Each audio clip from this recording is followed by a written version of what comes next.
tu as tant fait.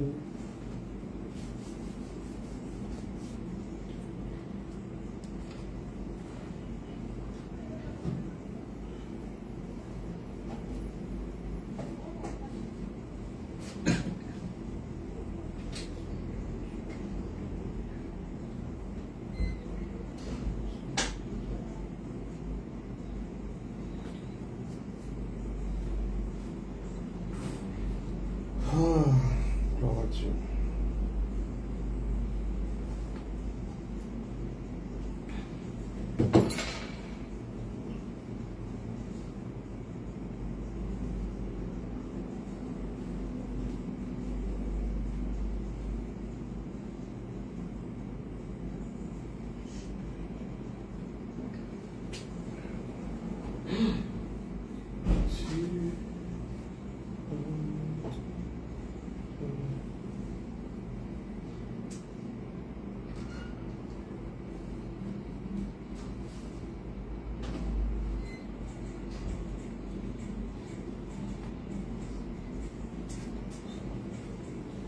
Tu as tant fait,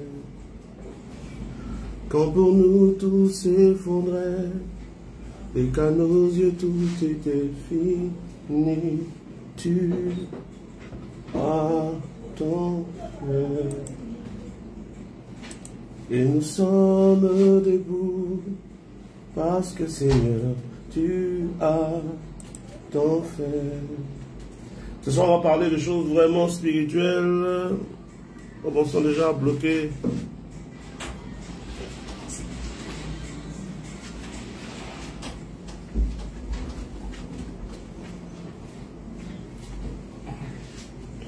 Voilà. Le direct ce soir sera beaucoup spirituel. On a beaucoup touché, j'ai beaucoup touché le volet les fils de Dieu, les fils de Dieu. Aujourd'hui, on va vraiment rentrer dans le sujet avec beaucoup plus de détails qui en réalité ne sont pas des détails. Quand pour nous tout s'effondrait et qu'à nos yeux tout était fini, tu as tant fait.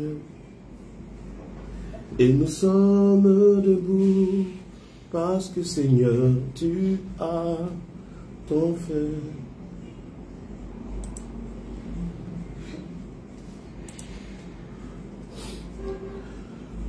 Voilà, nous allons partager pour ceux qui veulent partager, ceux qui croient que c'est important de partager, il serait bon de partager. Pour ceux qui ne voient pas l'importance de partager, mais qui sont quand même là, gloire à Dieu pour vous aussi. Nous parlons donc ce soir. Je vais toucher à des choses vraiment beaucoup plus spirituelles parce que j'ai donné des bases. Je résume les bases dès maintenant pour ceux qui nous prennent en marche. Pour ceux qui savent déjà, c'est un résumé. Déjà, quand nous parlons du plan de Dieu, le plan de Dieu est un plan qui est parfait. Mais le plan de Dieu qui est parfait a plusieurs étapes. Parmi les étapes du plan de Dieu, du plan parfait de Dieu, il y avait l'étape de la création de l'homme. La première étape du plan de Dieu pour nous emmener dans son règne et dans sa volonté, c'était que Dieu crée d'abord l'homme. Donc Dieu va créer l'homme. Et quand Dieu finit de créer l'homme,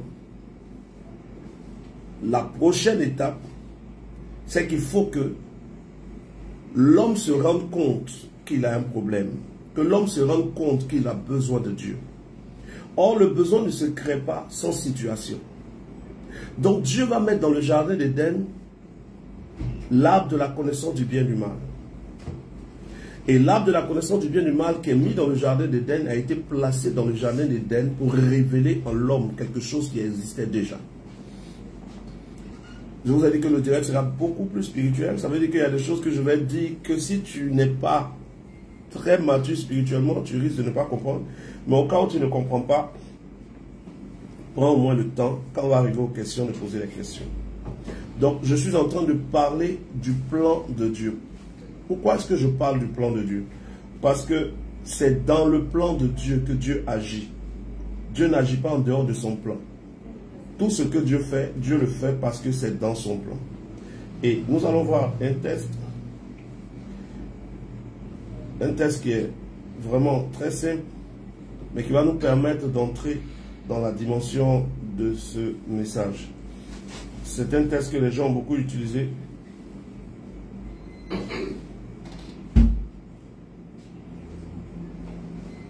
Dans Éphésiens chapitre 1, versets 8 à 9, il dit bien ceci, que Dieu a répandu abondamment sur nous. Je peux commencer même déjà au verset 7. En lui, nous avons la rédemption par son sang, la rémission des péchés, selon la richesse de sa grâce. Cette grâce que Dieu a répandue abondamment sur nous par toute espèce de sagesse et d'intelligence.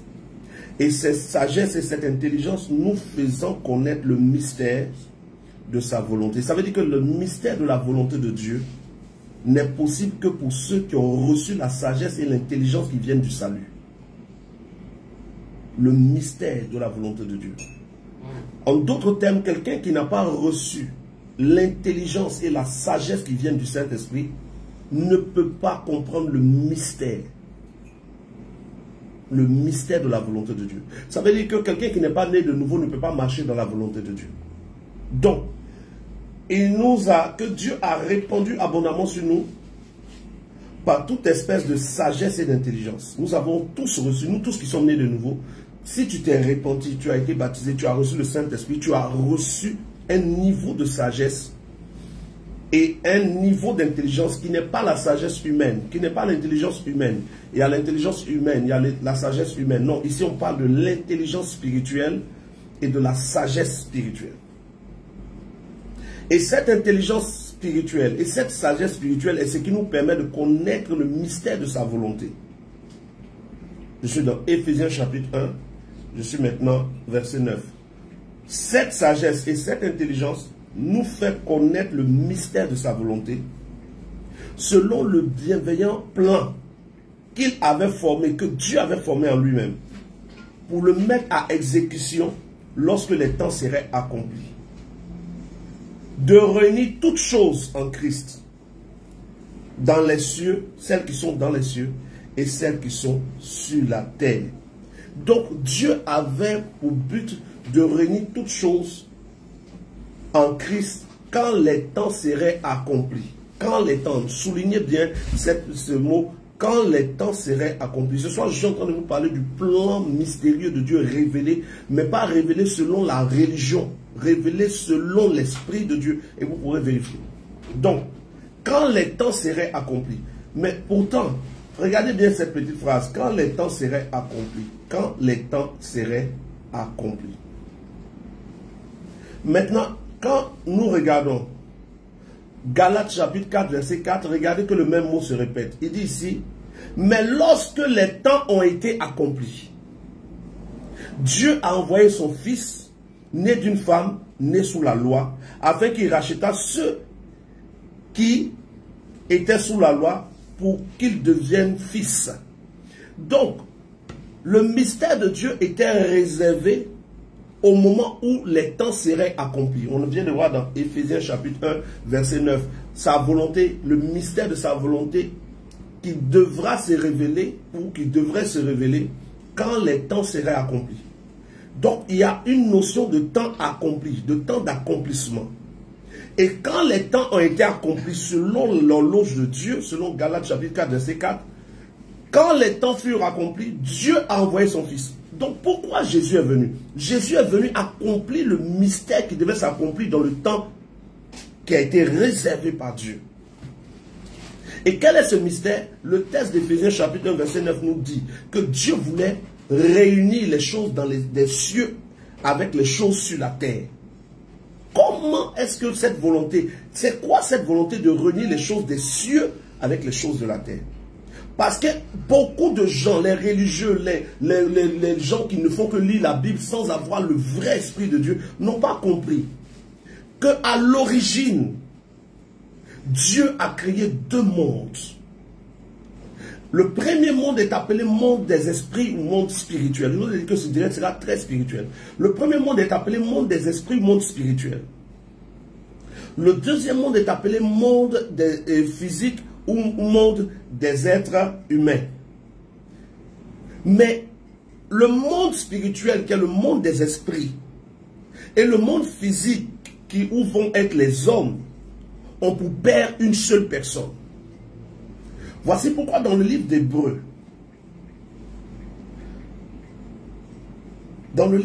chapitre 12, Hébreux chapitre 12,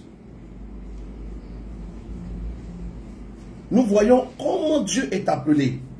Quand vous arrivez au niveau d'Hébreux chapitre 12, vous allez voir que Dieu n'est pas appelé simplement Dieu. Mais Dieu prend un nom au pluriel qui va affecter toutes les couches, c'est-à-dire autant les couches spirituelles que les couches physiques de sa création. Parce qu'il y a la création spirituelle et puis il y a la création physique. La création spirituelle va contenir les êtres spirituels qu'on va appeler les esprits, ou les esprits divins, ou les esprits même qui se sont révoltés, font partie de la création spirituelle. Et maintenant, au niveau de la création physique, il va y avoir ce qui est physique. Et quand nous regardons dans Hébreux chapitre 12, nous voyons à partir du verset 9, d'ailleurs, puisque nos pères selon la chair nous ont châtiés et que nous les avons respectés, ne devons-nous pas à bien plus forte raison nous soumettre au Père des esprits pour avoir la vie? Quelqu'un est appelé le Père des esprits. Et ce Père des esprits est celui qui donne la vie. Donc, Dieu dans Éphésiens chapitre 1 verset 9 a une volonté mystérieuse qui doit se révéler, qui devait se révéler lorsque les temps seraient accomplis. Et quand les temps ont été accomplis selon Galates chapitre 4 verset 4, Dieu a envoyé son fils, né d'une femme née sous la loi. Qu'est-ce que donc le fils vient faire? Le fils Jésus, le fils de Dieu, vient pour accomplir le mystère de la volonté de Dieu. Quel est ce mystère? Quelle était la volonté de Dieu? Éphésiens chapitre 1 verset 9 nous dit que d'ailleurs, puisque nos pères selon la Éphésiens chair, chapitre 1 verset 9, Éphésiens chapitre 1 verset 9 nous donne, nous faisons connaître le mystère de sa volonté, selon le bienveillant dessein qu'il avait formé en lui-même. Dieu a formé un dessein en lui-même. Je vais vous expliquer tout à l'heure qu'est-ce que ça veut dire. Pour le mettre à exécution lorsque les temps seraient accomplis. Quand les temps seraient accomplis, Dieu va mettre en exécution son plan. C'est quoi? De réunir toutes choses en Christ. De réunir toutes choses en Christ. Celles qui sont dans les cieux et celles qui sont sur la terre. C'est-à-dire que le plan de Dieu, la volonté de Dieu, tout ce que Dieu a fait jusqu'à aujourd'hui avait pour but une seule chose. Réunir les choses spirituelles et les choses physiques. Réunir tant les choses qui sont, où ça? Qui sont dans les cieux. Et celles qui sont sur la terre. En d'autres termes, dans le plan de Dieu, il veut qu'il y ait une fusion entre les cieux et la terre. Mais quand ici on parle des cieux et de la terre, les choses qui sont dans les cieux et les choses qui sont sur la terre, on ne parle pas de tout ce qui est sur la terre. Mais on parle de choses précises. Et je vais vous expliquer maintenant. À l'origine, Dieu a créé deux mondes. Le monde spirituel et le monde physique. Et nous pouvons le voir dans Hébreux chapitre 11. Hébreux chapitre 11 à partir du verset 3. C'est par la foi. Que nous reconnaissons que le monde a été formé par la parole de Dieu. Que le monde a été formé par la parole de Dieu. En sorte que ce qu'on voit, en sorte que ce que nos yeux voient n'a pas été fait de choses visibles, ne vient pas de choses visibles. C'est-à-dire que l'ensemble de ce qu'on voit, les arbres, les choses, les cailloux, les animaux, les hommes, c'est-à-dire hommes, corps, et toutes ces choses que nous voyons ne viennent pas de ce qu'on voit, mais ont été faits par quelqu'un dans un royaume invisible. Donc c'est du monde invisible que le monde visible a été créé. C'est par la foi que nous comprenons que les choses visibles viennent des choses invisibles. Donc Dieu qui a créé la terre est invisible. Voilà pourquoi dans le livre de 1 Timothée 6, verset 13 à 15, il est dit, même à 16, il est dit, à Dieu seul immortel qui habite une lumière inaccessible que personne n'a jamais vue. Donc Dieu est invisible et on dit que personne ne l'a jamais vu. Aucun homme, ici le personne c'est aucun homme. Ça ne parle pas des esprits. Aucun homme ne l'a jamais vu. Et ce Dieu invisible a créé le visible. Mais avant de créer le visible, Dieu invisible a créé l'invisible. Parce qu'en réalité, quand Dieu crée les cieux, il crée les cieux avant de créer la terre. Or, les cieux dont on parle ici, ça n'a rien à voir avec le ciel. Au premier jour, Dieu créa la lumière. Dieu dit que la lumière soit et la lumière fut. Mais après on voit que Dieu va séparer la lumière d'avec les ténèbres. Dieu va appeler la lumière jour, Dieu va appeler les ténèbres nuit. Il va avoir un soir, un matin. Mais après Dieu va séparer l'eau d'en bas avec l'eau d'en haut. Et Dieu va appeler l'eau d'en haut ciel. Mais quand Dieu crée le ciel, avant de créer le ciel, il est écrit, au commencement Dieu créa les cieux. Donc il y a une différence entre les cieux et puis le ciel. Les cieux ne parlent pas d'un royaume physique. Les cieux que Dieu a créés au commencement représentent le royaume des cieux dont Jésus va venir parler. Quand les temps furent accomplis, Dieu envoya son fils né d'une femme née sous la loi. Donc quand Jésus vient dans le temps accompli, dans la volonté de Dieu, Jésus va venir maintenant révéler le royaume spirituel parce que le monde physique ne le connaît pas. Et comme la volonté de Dieu c'est de réunir les choses spirituelles, le royaume des cieux et que des hommes puissent y rentrer, il faut que Jésus qui vient parle du royaume. Voilà pourquoi le message de Jésus n'était rien d'autre que de parler du royaume. Parce qu'au commencement, Dieu n'a pas créé la terre. Dieu a d'abord créé les cieux. Et beaucoup de personnes qui n'ont pas la révélation ou qui ont loupé certaines traductions ont cru que quand on dit Dieu créa les cieux, ils ont pensé qu'il s'agit de l'espace où il y a Jupiter et tout ça. Non. Jupiter, Vénus, toutes ces planètes-là sont dans le ciel. Quand on dit Dieu sépara l'eau d'en bas avec l'eau d'en haut et Dieu appela l'eau d'en haut ciel. Ciel ici représente toute l'étendue depuis le sol jusqu'au plus haut qui puisse être atteint dans le physique. Ciel. Mais Dieu créa les cieux qui parle du royaume des cieux. Quand Jésus vient, il dit le royaume des cieux est descendu vers vous. Le royaume qui se trouve où? Dans les cieux. Donc il y a un royaume qui se trouve dans une atmosphère spirituelle qu'on appelle les cieux. Les cieux ne sont pas le royaume, mais le royaume est dans la dimension des cieux. Parce que beaucoup, quand vous entendez le royaume des cieux, vous vous dites, c'est comme ça que le nom est. Ce n'est pas le nom. Jean ne s'appelle pas Jean-Baptiste, il s'appelle Jean. Et on l'a surnommé Baptiste, parce qu'il baptisait. Jésus ne s'appelle pas Jésus-Christ, il s'appelle Jésus. Et comme il est appelé Messie, on a ajouté, c'est lui qui est le Christ. Jésus n'est pas Jésus-Christ. Il est Jésus appelé le Christ. Jean est Jean appelé le Baptiste. Le royaume, c'est le royaume de Dieu dans les cieux. Dans la dimension appelée les cieux. Parce que les cieux sont une dimension que Dieu a créée où il a positionné son royaume. Maintenant, Dieu donc au commencement crée le royaume des cieux. Mais pour créer le royaume des cieux, il crée la dimension des cieux. Je vous ai dit que ce direct serait plus spirituel. Et je prie que vous qui suivez les directs depuis un moment, vous puissiez vraiment être des gens attentifs pour que Dieu me donne le feu vert pour aller à un autre niveau parce qu'il y a tellement de choses que Dieu m'explique que j'aurais bien aimé pouvoir expliquer depuis, mais vous voyez, parfois je retourne sur les mêmes choses, parce que beaucoup d'entre vous êtes lents à comprendre. Et donc, Dieu va créer le royaume des cieux dans la dimension des cieux. Et maintenant qu'il a créé le royaume des cieux, Dieu va créer la terre. Et sur terre, Dieu va créer le ciel, qui est la dimension physique à l'image du royaume des cieux, qui est la dimension spirituelle. De même que dans le physique, il y a un ciel, dans le spirituel, il y a les cieux.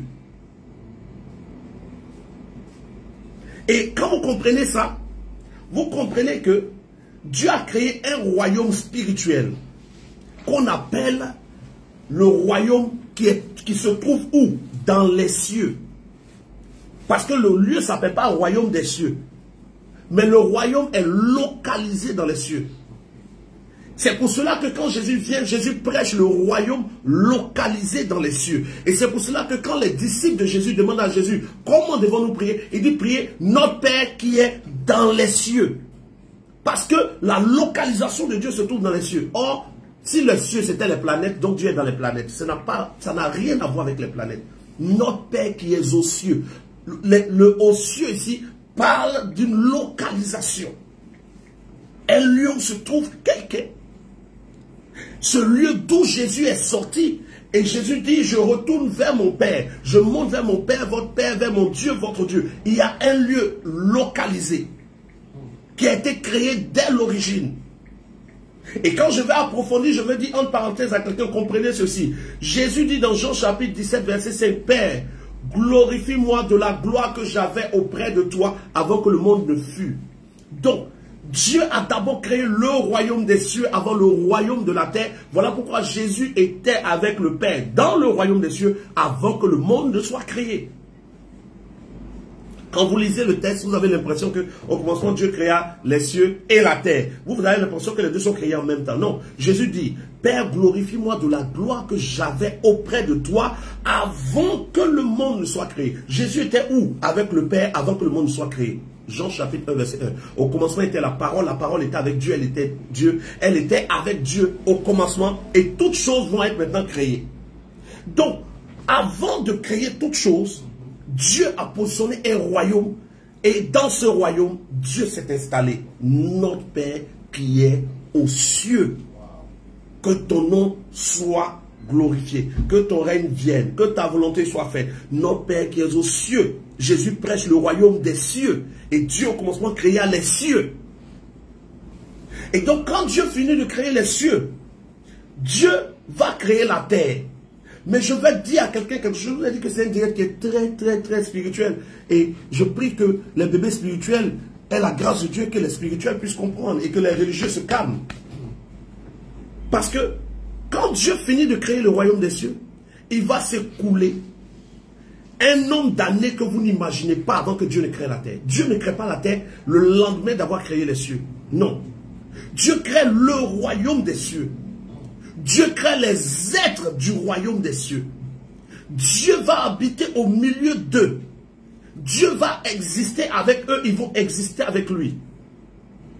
Jusqu'à ce que les êtres dans le royaume des cieux commencent à avoir des attitudes de rébellion. Ils vont commencer dans les cieux à manifester ce qu'on appelle le péché et l'iniquité. Quelqu'un peut être choqué ce soir, mais écoutez, le but c'est pas de choquer quelqu'un, le but c'est que tu dois, la vérité ne cherche pas d'amitié, la vérité cherche un passage pour éclairer. Et si ton cœur est un passage, la vérité vient à toi. Les religieux, on s'en fout, on n'est pas là pour être catholique, on n'est pas là pour être évangélique, on n'est pas là pour défendre la communauté de je ne sais quoi. Nous sommes là parce que Dieu nous a donné son esprit et son esprit donne des dons à chacun. Et certains d'entre nous ont reçu le don de comprendre des choses que d'autres ne comprennent pas et sont appelés par Dieu à l'expliquer, c'est ce que je fais. Maintenant, si ce que j'explique, tu ne comprends pas, il y a une période de questions tout à l'heure. Tu pourras poser la question, je te montrerai le test. Et donc, Dieu a d'abord créé le royaume des cieux et Dieu va exister dans le royaume des cieux avec les êtres des cieux. Mais quand vous allez lire Ézéchiel 28, vous allez voir qu'on va parler de Lucifer. On va lui dire que Il était dans la présence de Dieu. On va lire Ézéchiel 28 pour que vous compreniez. Je vais vous donner, je suis en train de vous expliquer le mystère de la volonté de Dieu jusqu'à aujourd'hui, que la religion a déformé. Hein? Je ne sais pas qui, Stéphanie, tu peux changer le titre là même. Le mystère de la volonté de Dieu que les religions ont déformé, maintenant révélé. Pour ceux qui cherchent la vérité, écoutez, je ne sais pas dire quelque chose dessus. Ézéchiel, oui, 28. Oui, Ézéchiel 28, verset 13. Tu étais en Éden. Tu étais en Éden. Le jardin de Dieu. Le jardin de Dieu. Tu étais couvert de toute espèce de pierres précieuses. Oui. De sardoine, de topaz, de diamant, de chrysolite, d'onyx. Tu es dans Ézéchiel 28, verset 13. Si. Tu étais en Éden, le jardin de Dieu. Tu étais couvert de toute espèce de pierres précieuses, de sardoine, de topaz, de diamant, de chrysolite, d'onyx, de jaspe, de saphir, d'escarboucle, d'émeraude et d'or. Tes tambourins et tes flûtes étaient à ton service, préparés pour le jour où tu fus créé. Les tambourins et les luttes étaient à son service, préparés pour le jour où il fut créé. Continue. Tu étais un chérubin protecteur aux ailes déployées. Tu étais un chérubin protecteur aux ailes déployées. Je t'avais placé et tu étais sur la sainte montagne de Dieu. Je t'avais placé et tu étais sur la sainte montagne de Dieu. Tu marchais au milieu des pierres étincelantes. Celui qui va devenir Lucifer marchait au milieu des pierres étincelantes. Tu as été intègre dans tes voies. Tu étais intègre dans tes voies jusqu'à ce que le jour où l'iniquité fut depuis le jour où tu fus créé jusqu'à celui où l'iniquité a été trouvée chez toi. Écoutez-moi bien. Il n'y a jamais eu de guerre dans le ciel. Peuple de Dieu, on nous a menti à un niveau que vous n'imaginez pas. Il n'y a jamais eu de guerre dans le ciel où Satan s'est révolté et il y a eu une bataille. Non, ça n'existe pas. C'est un mensonge de la religion et une mauvaise compréhension de certains soi-disant éclairés. Il n'y a jamais eu de bataille dans le ciel. Ça ne peut pas exister. On vous parle d'Ézéchiel 28. Or, d'autres vont vous parler de Apocalypse chapitre 12, verset 7. Et lui, une guerre dans le ciel. Lis-moi Apocalypse chapitre 12, verset 7. Il n'y a jamais eu de guerre dans le ciel. Ce n'est pas possible. Là où le Père s'est assis, là, on ne peut pas faire guerre là-bas. Et il eut une guerre dans le ciel. Il eut une guerre où? Dans le ciel. Non, peut-être que tu as mal lu. Il eut une guerre dans les cieux. Non, dans le ciel. Il n'y a pas eu de guerre dans les cieux. Il y a eu une guerre dans le ciel. Michael et les anges. Michael et ses anges combattirent contre le dragon. Michael et ses anges combattirent contre le dragon. Et le dragon et ses anges combattirent. Ils ont combattu contre qui? Contre Michael et ses anges. Contre qui? Contre le dragon aussi et ses anges. Ils ont combattu contre qui? C'est là. Michael et ses anges combattirent contre le dragon. Quand je demande, ils ont combattu contre qui? Là, prends la partie de combattu, simplement, ça va. Combattu contre le dragon. Les gars, il ne faut pas me distraire. Je prends ma lecture moi-même. Ils ont combattu contre qui? Contre le dragon. Contre le dragon. Mais quand Michael et les anges combattent contre le dragon, c'est différent de ils combattent contre Lucifer. Ça veut dire qu'au moment où Michael et les anges sont en train de combattre contre lui, il est déjà dragon. Donc ce n'est pas la bataille dans les cieux. Il a déjà été précipité. Il est déjà descendu. Parce que le royaume des cieux est appelé le troisième ciel. L'endroit où il y a les planètes est appelé le deuxième ciel. Et puis la terre, l'air qu'on respire ici est appelé le premier ciel. Et vous pouvez le voir dans 1 Corinthiens 14. Après, je vais montrer. Quand on va arriver aux questions, tu me rappelles parce que je ne veux pas perdre le temps. Ça c'est quelque chose de très simple à comprendre. Donc, le royaume des cieux est au troisième niveau. Le ciel est au deuxième niveau. Et puis la terre est au premier niveau. Il y a eu une guerre où? Pas au troisième, mais au deuxième. Et ils ont combattu qui? Michael, les anges ont combattu qui? Le dragon. C'est-à-dire qu'il était déjà sous une forme de rejeté. Il avait déjà été rejeté. Il avait déjà été précipité. Et les gens ont pris ce passage pour dire que vous voyez, il y a une guerre dans le ciel. Satan a voulu renverser le trône de Dieu. Il ne peut jamais même essayer. Quand vous prenez Apocalypse chapitre 18, regardons ensemble. Je vous ai dit que ça sera très spirituel. Mais il y a des parenthèses que je suis obligé d'ouvrir. Parce que si je n'ouvre pas là, c'est pas bon. Apocalypse chapitre 18. Après cela, je vis descendre du ciel un autre ange qui avait une grande autorité. Et la terre fut éclairée de sa gloire. Apocalypse chapitre 18. Il cria d'une voix forte. Qu'est-ce qu'il dit? Vas-y. Elle est tombée. Babylone la grande. Elle est devenue une habitation de démons. Qui est en train de crier? Un seul ange puissant. C'est pas deux, un. Allons Apocalypse maintenant 20, verset 1. Puis, je vis descendre du ciel un ange qui avait la clé de l'abîme. Qui a la clé de l'abîme. Et une grande chaîne dans sa main. Et cet ange a une grande chaîne dans sa main. Il saisit le dragon. Il est venu attraper qui? Le dragon. Il saisit, ils sont combien? Il est seul. Il est seul. Mais il va saisir le dragon. Qui est le dragon ici? Le serpent ancien. Appelé? Qui est le diable. Le diable et Satan. Il fait quoi? Et il le lia pour 1000 ans. Il va le lier pour 1000 ans. Combien d'anges ont fait ça? Un seul ange. Un seul ange a saisi Satan. Il l'a lié, lui seul. Comment un seul ange peut lier Satan? Et Satan va chercher à renverser le trône de Dieu. Là où Dieu même siège, où tous les anges étaient là, lui va se lever avec une armée pour vouloir même renverser le trône. Il n'y a jamais eu de guerre dans le ciel. C'est un mensonge qui a été répandu et qui a pris toute la place, qui est basé sur Apocalypse 12, verset 7. Or, Apocalypse 12, verset 7 parle de la bataille avant la mort de Jésus.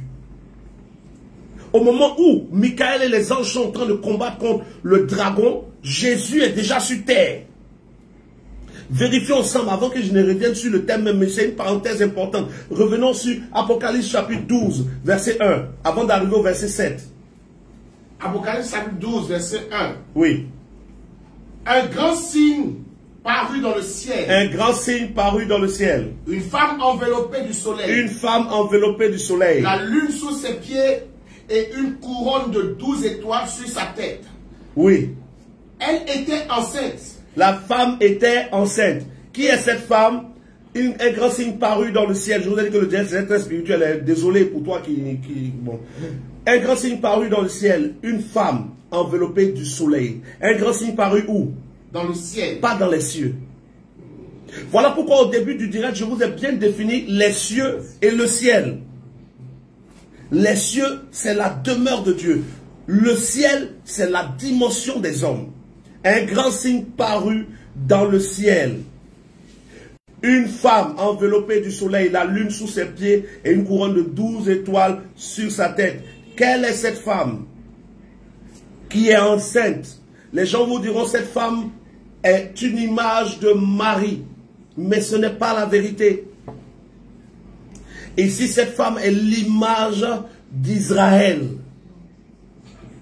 Ce n'est pas l'image de Marie. Pourquoi? Parce que cette image d'Apocalypse chapitre 12, verset 1, où on voit cette femme, le soleil, la lune, relis-moi ça, Apocalypse 12, verset 1. Un grand signe parut dans le ciel, une femme enveloppée du soleil, la lune sous ses pieds et une couronne de 12 étoiles sur sa tête. Continue. Elle était enceinte et elle criait, étant au travail et dans les douleurs de l'enfantement. Verset 3. Un autre signe parut encore dans le ciel. Reprends le même texte. Verset 1. Un grand signe parut dans le ciel. Une femme enveloppée du soleil, la lune sous ses pieds et une couronne de 12 étoiles sur sa tête. Elle était enceinte et elle criait. Et elle était enceinte, la lune et les étoiles, la lune, le soleil et 12 étoiles. Maintenant, regardons ensemble. Genèse chapitre 37. Genèse chapitre 37, verset 9. Genèse chapitre 37, verset 9. Il eut encore un autre songe. Il eut encore un autre songe, Joseph. Et il le raconta à ses frères. Quel est le songe de Joseph? Et dit, oui. J'ai eu encore un songe. Oui. Et voici, le soleil, la lune et 11 étoiles se prosternèrent devant moi. Le même signe qui a expliqué en Apocalypse chapitre 12, Joseph l'avait vu. Et les 12 étoiles, les 11 étoiles, il dit, et 11 étoiles qui se prosternaient. Pourquoi Joseph a vu 11 étoiles et pas 12? Parce que Joseph est la 12e étoile. Donc Joseph voit 11 étoiles qui se prosternent devant lui et non 12. Parce que les 11, ses frères vont se prosterner devant lui. La lune parle de son père. La lune parle de sa mère. Le soleil parle de son père. Soleil, son père. La lune, sa mère. Et les 11 étoiles, ses frères. Donc, il ne s'agit pas d'une seule personne. Voilà pourquoi dans Apocalypse chapitre 12, relis la partie d'Apocalypse chapitre 12. Un grand signe parut dans le ciel. Un grand signe parut dans le ciel. Une femme enveloppée du soleil. Enveloppée du soleil. La lune sous ses pieds. La lune sous ses pieds. Et une couronne de 12 étoiles sur sa tête. Cette femme représente le peuple d'Israël. Et les 12 étoiles représentent les 12 tribus d'Israël. La lune, le soleil vont parler d'une autre dimension dont je ne parlerai pas ce soir pour ne pas sortir, parce que si j'entre dans cette explication, je vais aller trop loin.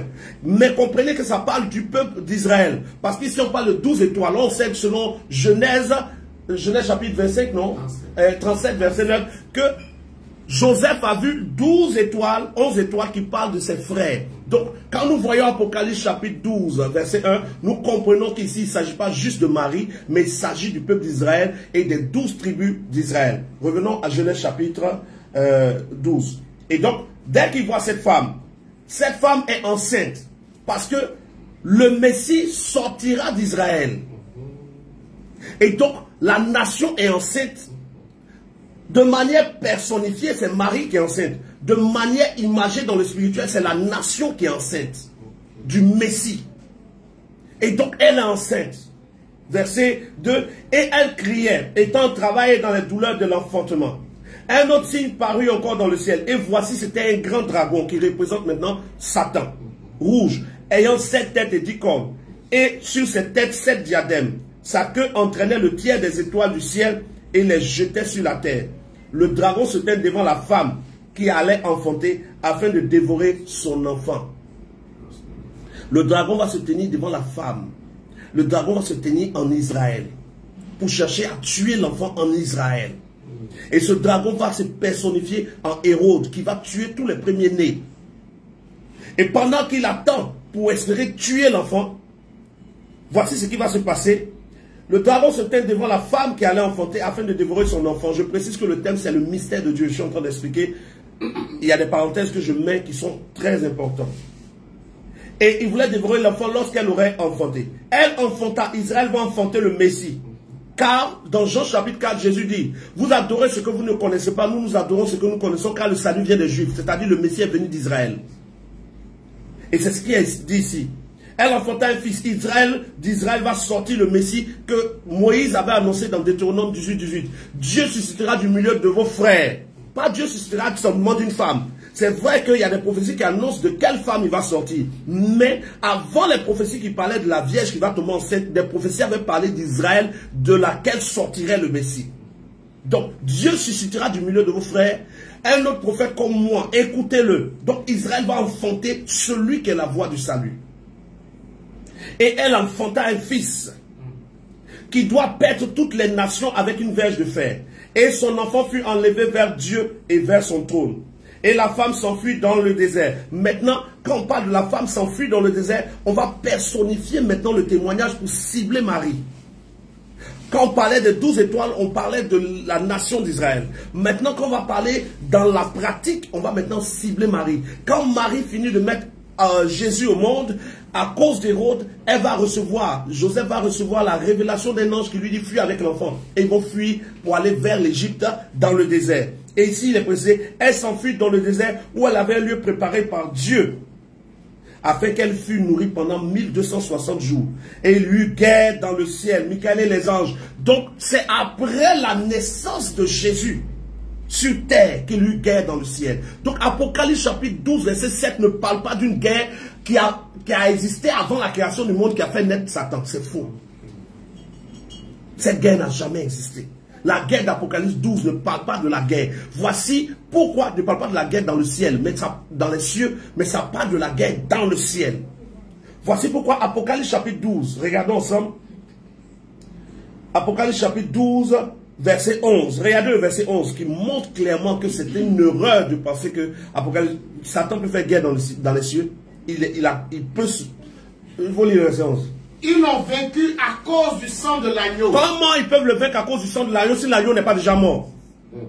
Et à cause de la parole de leur témoignage. Jésus était déjà né. Et Jésus était arrivé au point de sa mort. C'est pour cela que pendant que Jésus était sur terre, Jésus dit ceci. Je voyais le diable tomber du ciel comme un éclair. Le jour où Jésus a dit cela, c'est le jour où Michael a précipité Satan. La guerre dans le ciel avait lieu. Et Jésus a vu la victoire de Michael et de ses anges contre le dragon et de ses anges. Il dit, regardez, je vois Satan tomber du ciel. Il ne dit pas des cieux. Satan tomber du ciel comme un éclair. Il tombe où? Il tombe sur la terre. Donc, il ne s'agit pas d'une guerre qui a eu lieu dans les cieux, mais c'est une guerre qui a eu lieu dans le ciel humain, l'atmosphère des hommes, pas dans le lieu ou dans le règne de Dieu. Maintenant que j'ai fini d'expliquer ça, si vous avez des questions après, on pourra venir dessus. Vous pouvez comprendre donc que dans le royaume des cieux, il n'y a jamais eu de guerre. Mais dans le royaume des cieux, il y a eu de la désobéissance. Dans le royaume des cieux, il y a eu de mauvaises pensées. Frère, ne vous trompez pas, on vous explique trop de choses qui sont fausses. Les anges dans les cieux ont des pensées libres et ils ont le libre arbitre. La personne qui va vous faire croire que les anges sont des robots est un menteur. Si les anges dans les cieux étaient des robots, jamais Satan ne serait devenu Satan et jamais il n'y aurait eu des démons sur la terre. Ils sont dotés du libre arbitre comme toi et moi. Et dans le ciel, Dieu ne change pas. Le Dieu qui sonde les cœurs et les reins a sondé et il a vu en plusieurs de ses anges des failles qui vont appeler ce qu'on appelle la création d'un nouveau monde. Donnez-moi un temps, je réponds à un message.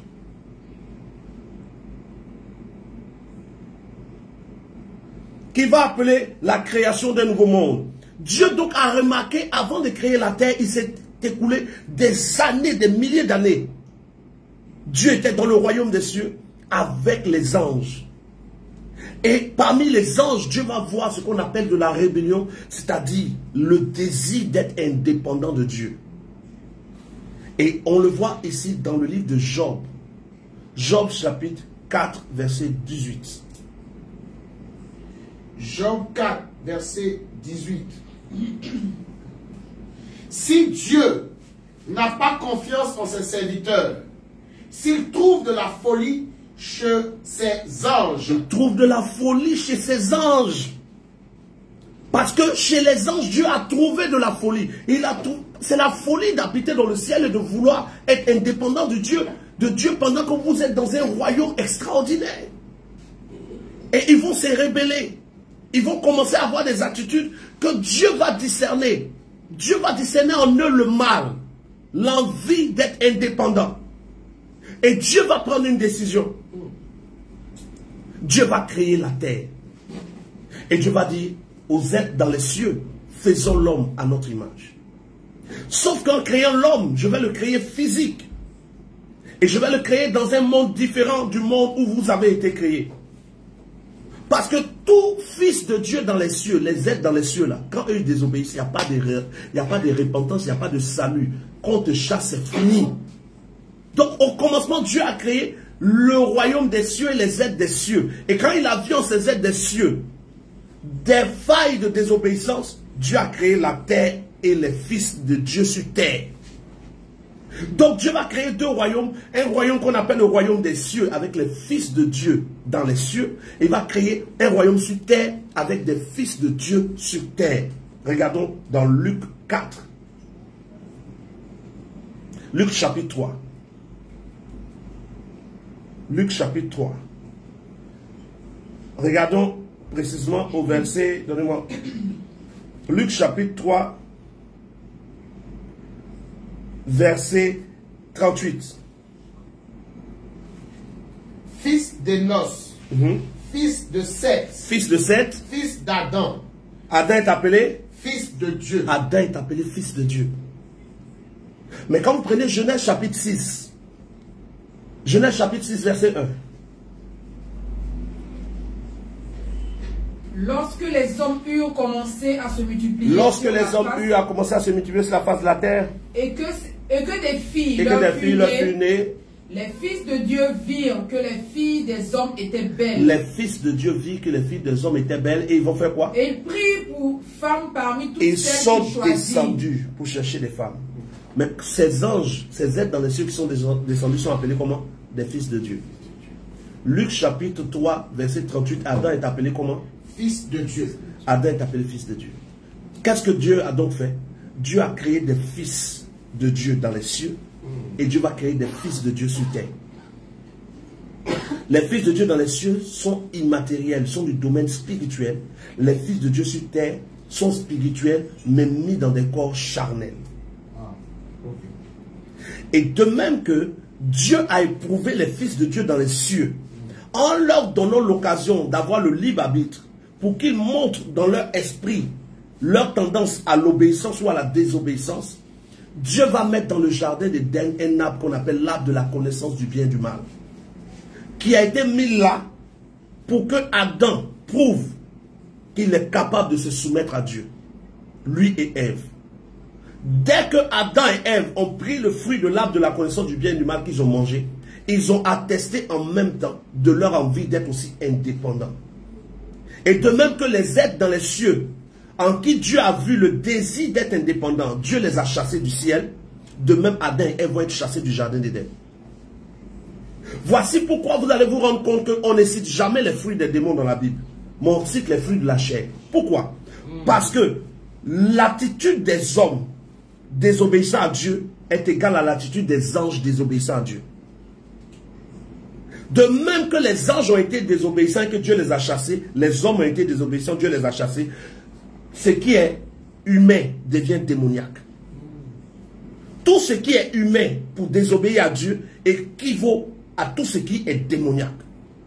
Regardons dans le livre de Jacques. Vérifions. Vérifions.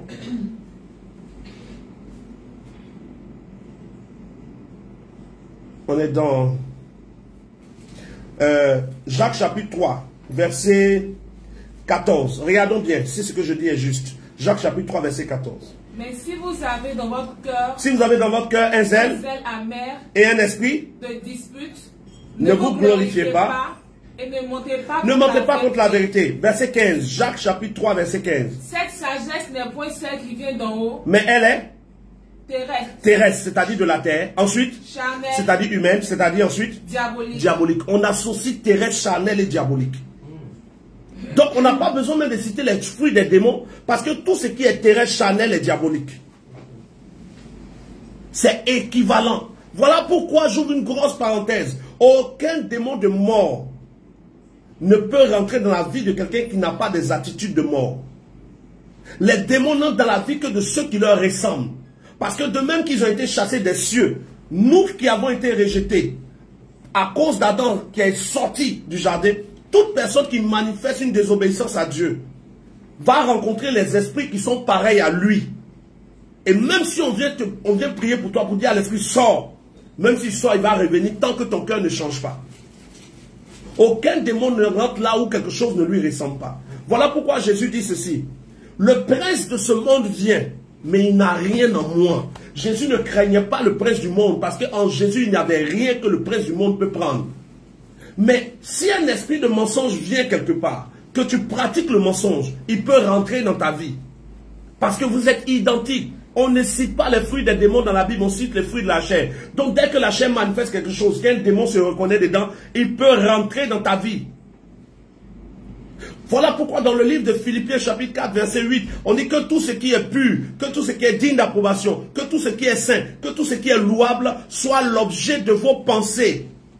Parce que dès l'instant que tes pensées vont dans un sens qui n'a rien à voir avec Dieu, il y a une ouverture qui peut se créer pour donner accès au diable selon Éphésiens chapitre 4 verset 27.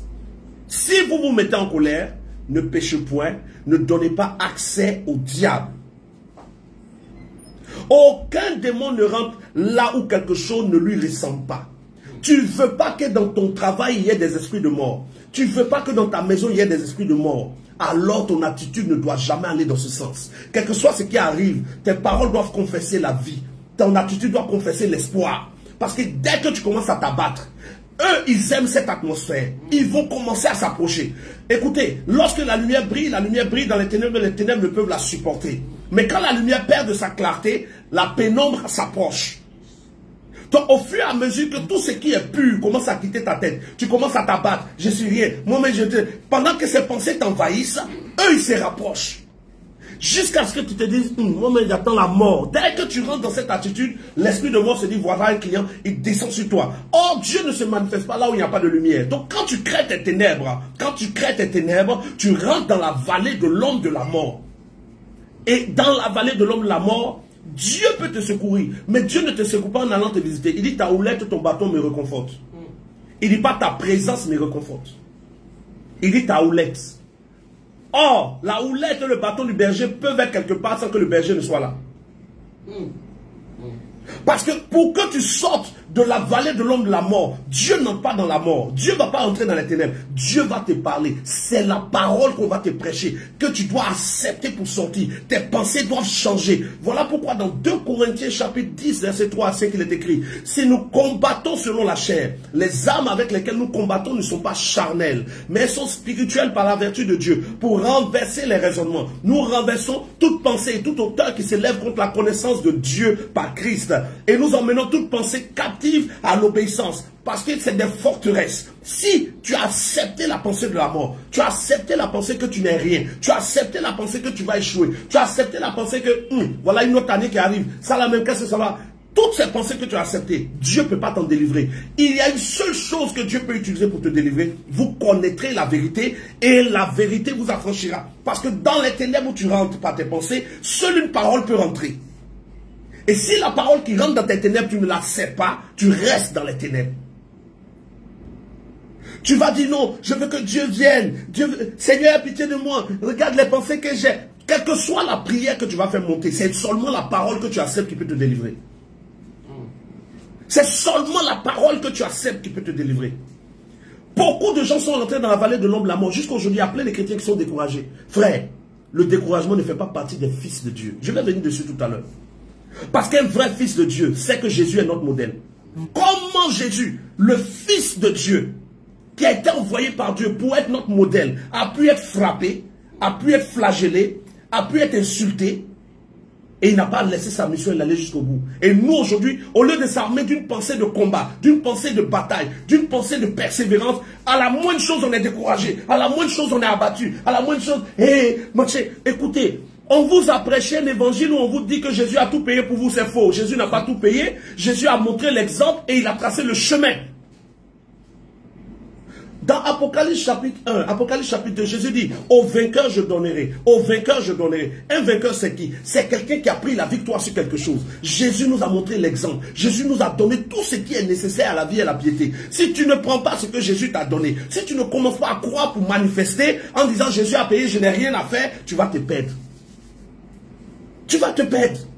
Jésus s'est levé avec la croix. La croix pesait, il est tombé. Il s'est relevé. Il tombe. Le Fils de Dieu, notre modèle.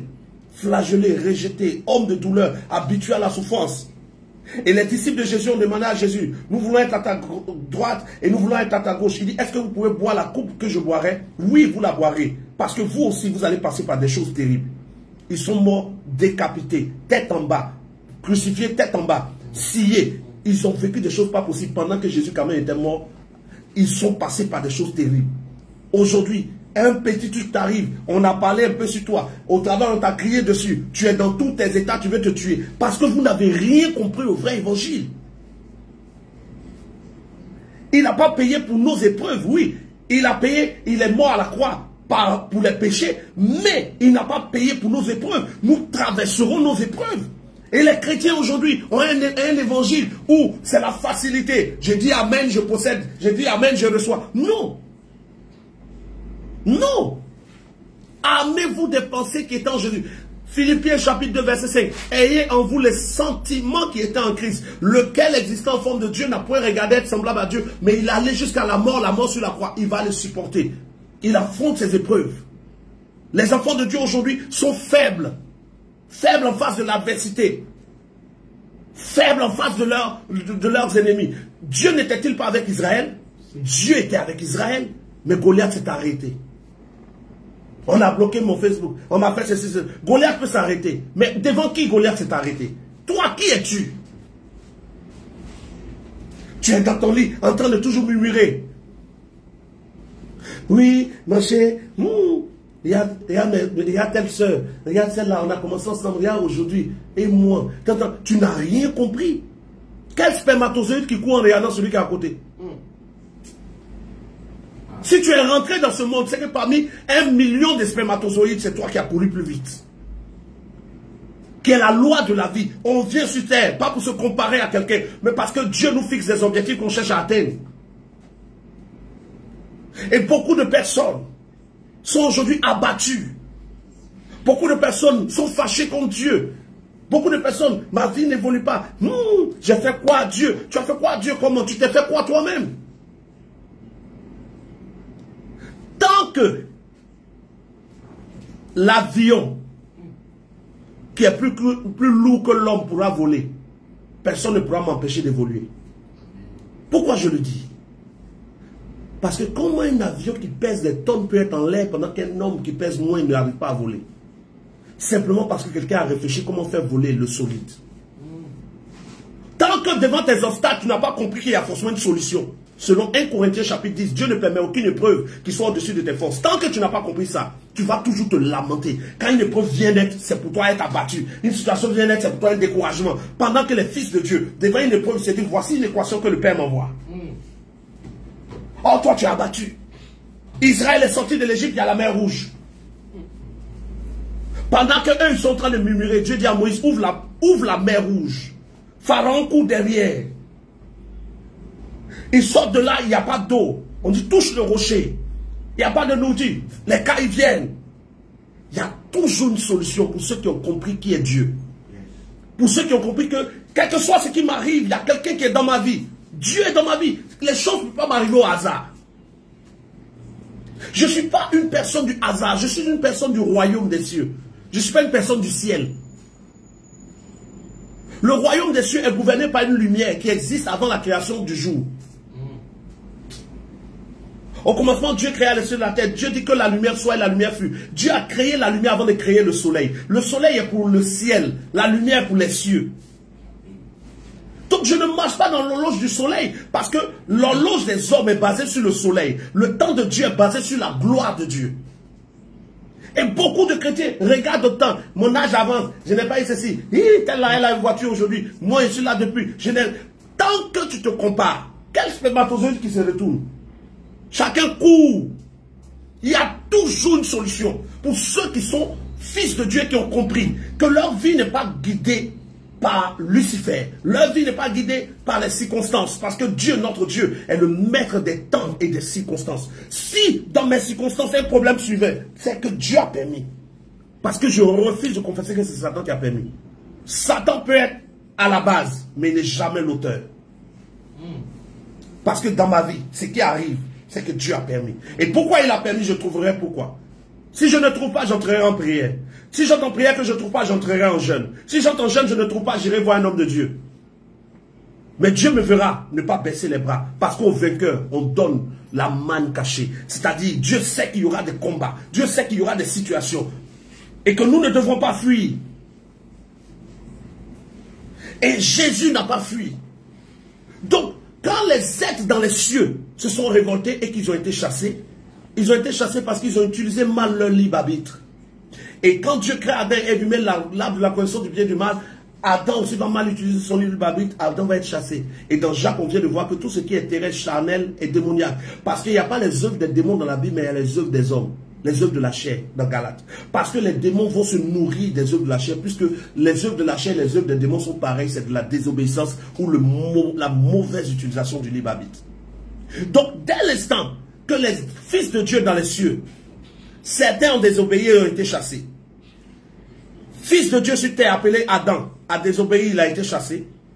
Dieu va mettre en place un plan. Quel est le plan de Dieu? De réunir les êtres dans les cieux aux êtres, les fils de Dieu des cieux aux fils de Dieu sur terre. Et donc Dieu dans son plan va faire que les prophéties vont annoncer la venue de celui qui est le Messie. Ils vont annoncer la venue de ce roi. Ils vont annoncer la venue jusqu'à ce que, au temps marqué, Galates chapitre 4, verset 4, Dieu, envoyant son fils, né d'une femme, né sous la loi, afin que ceux qui étaient sous la loi soient sauvés. Et quand il vient, il prêche le royaume des cieux. Il commence à annoncer le royaume de Dieu.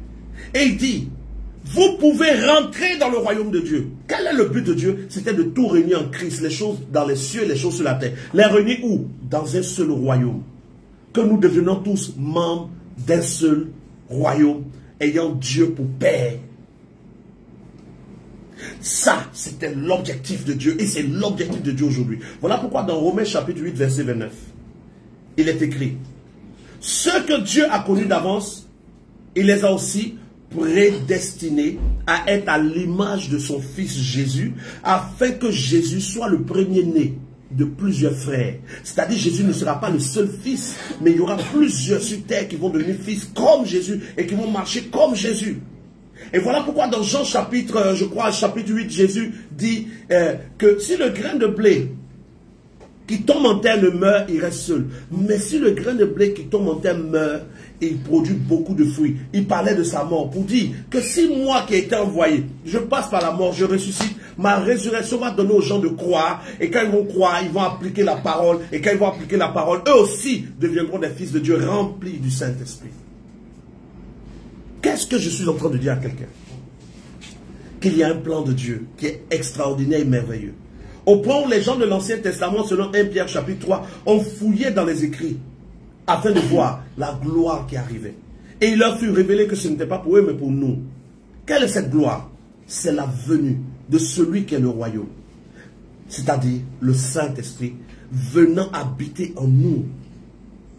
Quand à la Pentecôte, le Saint-Esprit descend, il vient habiter en des hommes et en des femmes. Pas seulement en des hommes, mais en des hommes et en des femmes. Mais voici quelque chose que vous devez savoir. Dieu est le Dieu de la communication. Et Dieu parle dans une dimension que nous sommes capables de comprendre. Et dans cette dimension de communication dans laquelle Dieu parle, Dieu va faire une chose qui est très simple. Au temps de Daniel, Dieu va faire apparaître un doigt. Et ce doigt va écrire peser, peser, compter, diviser. Mais pourquoi c'est un doigt qui est apparu? Parce qu'il faille écrire. Le doigt va écrire. Dieu va envoyer un ange qui écrit parce qu'il faut que les gens lisent. Mais au temps de la Pentecôte, Dieu n'envoie pas un doigt, Dieu envoie une langue parce que les gens doivent parler et écouter. La Pentecôte, c'est des langues semblables à des langues de feu, pas des doigts, pas des oreilles, pas une bouche, mais des langues semblables à des langues de feu. Parce que la langue exprime la communication. Dieu donc vient avec une image de langue pour dire, je suis celui qui veut parler avec vous. Dieu veut communiquer avec toi, frère. Dieu veut te parler. Tu ne peux pas avancer dans une dimension réelle de fils de Dieu aujourd'hui sans entendre la voix de Dieu. Quand je marche dans la vallée de l'ombre de la mort, c'est que je n'ai pas entendu la voix de Dieu. Ou j'ai entendu la voix de Dieu et j'ai désobéi. Mais si j'entends la voix de Dieu et que j'obéis, l'Éternel est mon berger, je ne manquerai de rien. Et à la Pentecôte, il faut être rempli du Saint-Esprit et des langues semblables à des langues de feu vont apparaître. Parce que le premier organe que le Saint-Esprit contrôle dans la vie de quelqu'un qui est rempli du Saint-Esprit, c'est sa bouche. La première chose que Dieu doit contrôler dans ta vie, c'est ta langue. Ta manière de parler. Parce que dès l'instant que tu es rempli du Saint-Esprit, tu es rentré dans le royaume des cieux. La volonté de Dieu qui était de tout réunir en Christ s'accomplit par la plénitude du Saint-Esprit. Maintenant, quand tu es rempli du Saint-Esprit, tu dois soupirer après la communion avec le Saint-Esprit, c'est-à-dire la communication. Dieu doit te parler. Ne vois pas ça comme quelque chose de difficile. Le plus dur pour entendre Dieu te parler, c'est avoir le temps de parler à Dieu. Il faut mettre ça sur la page.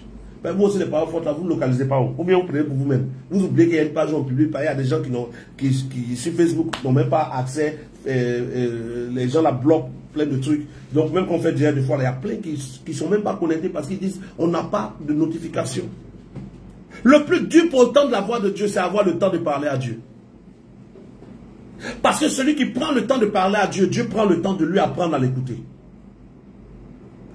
tu parles à Dieu, plus Dieu prend le temps de guiser ton esprit sur la fréquence de sa voix. Parce que la fréquence de la voix de Dieu est différente pour chacun de nous. Ben avant de continuer, juste pour toi le temps de partager, je fais une pause. Alors la pause publicitaire, le 30 décembre, nous avons Zone Divine, qui est une atmosphère dans laquelle Dieu me fait opérer au niveau des révélations, des signes, des guérisons, de miracles et de messages pour donner aux fils de Dieu d'avancer dans leur destinée. Ne manque pas dernier Zone Divine du 30, parce que après Zone Divine du 30, on sera en 2024. Fin de la pub. Eh bien, je résume pour quelqu'un qui me prend en marche. Nous sommes en train de parler de choses vraiment très spirituelles. Dieu a créé deux mondes, le monde spirituel, le monde physique. Dans le monde spirituel, il y a les fils de Dieu. Dans le monde physique, des fils de Dieu. Mais les fils de Dieu dans le monde spirituel ont été divisés en deux groupes, les fils obéissants et les fils désobéissants. De même sur terre, Dieu a ce qu'on appelle des fils obéissants et des fils désobéissants. Tous les fils désobéissants sont à l'image des anges désobéissants. Tous les fils obéissants sont à l'image des fils obéissants dans les cieux. Et excusez-moi, tout fils obéissant va être rempli du Saint-Esprit. Et le signe, le premier signe de la plénitude du Saint-Esprit en quelqu'un, ce n'est pas le parler en langue, mais c'est le langage parlé. Le premier signe de la plénitude du Saint-Esprit en quelqu'un, ce n'est pas le parler en langue, c'est le langage parlé. Pourquoi donc à la Pentecôte, il y a eu le parler en langue? Parce que la prophétie annonçait que le jour, le grand jour de l'Éternel qui viendrait, en ce grand jour annoncé par l'Éternel, toutes les nations seront réunies en Israël. Et du moment où toutes les nations seront réunies en Israël, il faut bien que le premier don spirituel qui se manifeste soit la diversité des langues, pour que les gens qui sont là, qui parlent des langues différentes, puissent entendre le message dans leur langue. Donc, le jour de la Pentecôte, Dieu a manifesté, le premier don spirituel qui a été manifesté, c'est la diversité de langues, qui est le fait de parler en d'autres langues. C'est-à-dire parler dans la langue de ceux qu'on ne comprend pas. De telle sorte que pendant que nous parlons, leur langue, ils entendent le message. Donc, le premier signe, ça a été la langue pour dire que Dieu veut transformer notre langage. Mais le premier don, ça a été le don de diversité des langues. Maintenant, quand ils ont parlé, tous ceux qui étaient là ont cru, ont entendu, parce que c'était le but de Dieu. Mais pour un véritable enfant de Dieu, ce ne sont pas les dons spirituels qui révèlent que tu es vraiment rempli du Saint-Esprit. C'est le fruit de l'Esprit. Parce qu'on reconnaîtra l'arbre à son fruit. Qu'est-ce que tu manifestes? Quelle est ta manière de parler? As-tu la maîtrise de soi? Sais-tu aimer ton prochain? Pardonnes-tu facilement à ceux qui te font du mal? Il y a des signes qui révèlent que quelqu'un est rentré dans ta vie et c'est lui qui contrôle tes émotions. Tant que tes émotions ne sont pas contrôlées par Dieu, tu ne peux pas parler de plénitude du Saint-Esprit. Celui qui est rempli du Saint-Esprit, ses émotions se soumettent au Saint-Esprit. Le fruit révèle la sémence. Le fruit fait quoi? Révèle la sémence. On peut ne pas savoir ce qui a été planté, mais attendons que ça produise. Dès que ça produit, on sait qu'est-ce qui a été planté. Le fruit révèle la sémence. Voilà pourquoi dans Matthieu chapitre 13, la parabole des semelles, il est dit laissez l'ivraie et le blé pousser ensemble. Quand le temps de la récolte va arriver, on saura qu'est-ce qui est ivraie, qu'est-ce qui est blé. Le fruit révèle la sémence. Les actes que tu poses vont montrer quel est l'esprit que tu as. Ta manière de réagir envers les gens, de supporter même les reproches, tout ça détermine ton niveau de plénitude. Ton niveau de plénitude ne sera pas égal au niveau de puissance que tu déploies, au niveau de miracles que tu fais, au niveau d'argent que tu as eu. Non, c'est égal à ta manière de réagir en face des autres, en face de ton prochain, en face de ta réalité. Le fruit de l'esprit. Il y a des gens qui parlent en langue, mais qui sont capables de gifler un chauffeur de Baka qui leur a parlé mal. En même temps, femme, je ne dis pas garçon, femme, son cœur même couche, elle dit au chauffeur, il faut parler encore. Pourtant, elle n'a pas la force, hein. Mais elle dit, il faut parler encore. C'est-à-dire, elle est prête à ce qu'on la frappe, mais elle va taper premier. Elle va taper premier. C'est-à-dire, premier coup là, c'est elle. Même si tu l'as frappé là, elle dit, il est tapé aussi. Mais elle a parlé en langue avant de sortir. Mama, shekara, baba, elle va te parler en langue et puis elle ne va crier là-bas. C'est quand elle descend, tais-toi là-bas, tais-toi là-bas, tais-toi là-bas. Tu ne sais pas que je prie. C'est-à-dire, tu vois la réaction même, tu sais que c'est seulement le don, c'est pas le fruit. Or, c'est le fruit qui détermine la sémence. Le fruit détermine la sémence qui a été mise en toi. Et on ne dit pas les fruits de l'esprit, on dit le fruit de l'esprit. C'est-à-dire c'est un seul fruit, et puis tout est dedans. Donc, quand tu as le fruit là, tout est dedans, c'est à toi de manifester, d'apprendre à manifester. C'est vrai que tu ne peux pas tout manifester en même temps, mais en commençant à manifester, tu vas davantage manifester. Le fruit de l'esprit est la preuve de la plénitude du Saint-Esprit.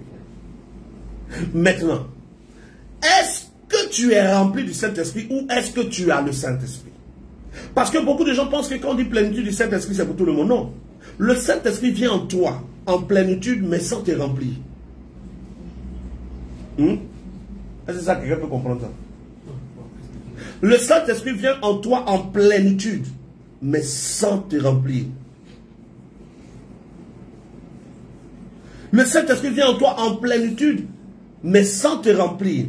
Faustin Kwame me pose des questions juste après, je vais bien t'expliquer. Il y a des gens qui, quand ils entendent que j'ai dit quelque chose, ils n'écoutent pas jusqu'au bout. Tu vois, Faustin Kwame qui dit, il me suivait, mais il était découragé. Quand j'ai dit que Jésus n'est pas Dieu, ça l'a découragé. Il faut écouter jusqu'au bout. Parce que des fois, les gens tombent sur des bouts de mes vidéos, et puis ils prennent, et puis ils truquent. Donc, le Saint-Esprit peut te remplir en plénitude sans te remplir. Qu'est-ce que ça veut dire? La goutte d'eau transporte la formule de l'eau. Qui est quoi? H2O. Quelle que soit la goutte d'eau, c'est H2O. C'est-à-dire que, comment la bouteille qui est là, la bouteille, l'autre. Tu vois cette bouteille-là? Il y a de l'eau dedans. Il y a H2O dedans, mais ce n'est pas rempli. Mais H2O là, c'est totalement H2O. L'eau qui est ici là, c'est l'eau vraie. Totalement l'eau, mais ça ne sera pas rempli totalement. Le Saint-Esprit te remplit. Le Saint-Esprit vient en plénitude. Lui, il est venu pleinement. Mais il n'a pas encore rempli totalement ta vie. Parce que Dieu doit remplir tous les domaines de ta vie. Dans tous les domaines de ta vie, on dit que tu es rempli du Saint-Esprit. Lorsque dans tous les domaines de ta vie, il y a une soumission à Dieu totale. Voilà pourquoi on dit soyez continuellement remplis du Saint-Esprit. Parce que c'est un processus, la plénitude du Saint-Esprit. Ce n'est pas comme si, quand le Saint-Esprit reçoit le Saint-Esprit, un coup tu es rempli. Non, il vient pleinement. Mais toi, tu apprends à progresser dans le fruit. Donc, au début, tu peux être comme ça. Et puis après, tu es rempli jusque là. Mais ce qu'on veut, c'est que tu sois rempli de toute la plénitude. Voilà pourquoi on dit que nous sommes appelés à chercher à être à la stature parfaite de Christ, afin que nous soyons remplis de toute la plénitude. Donc, on peut être rempli du Saint-Esprit, qui est totalement venu, sans être rempli de toute la plénitude du Saint-Esprit.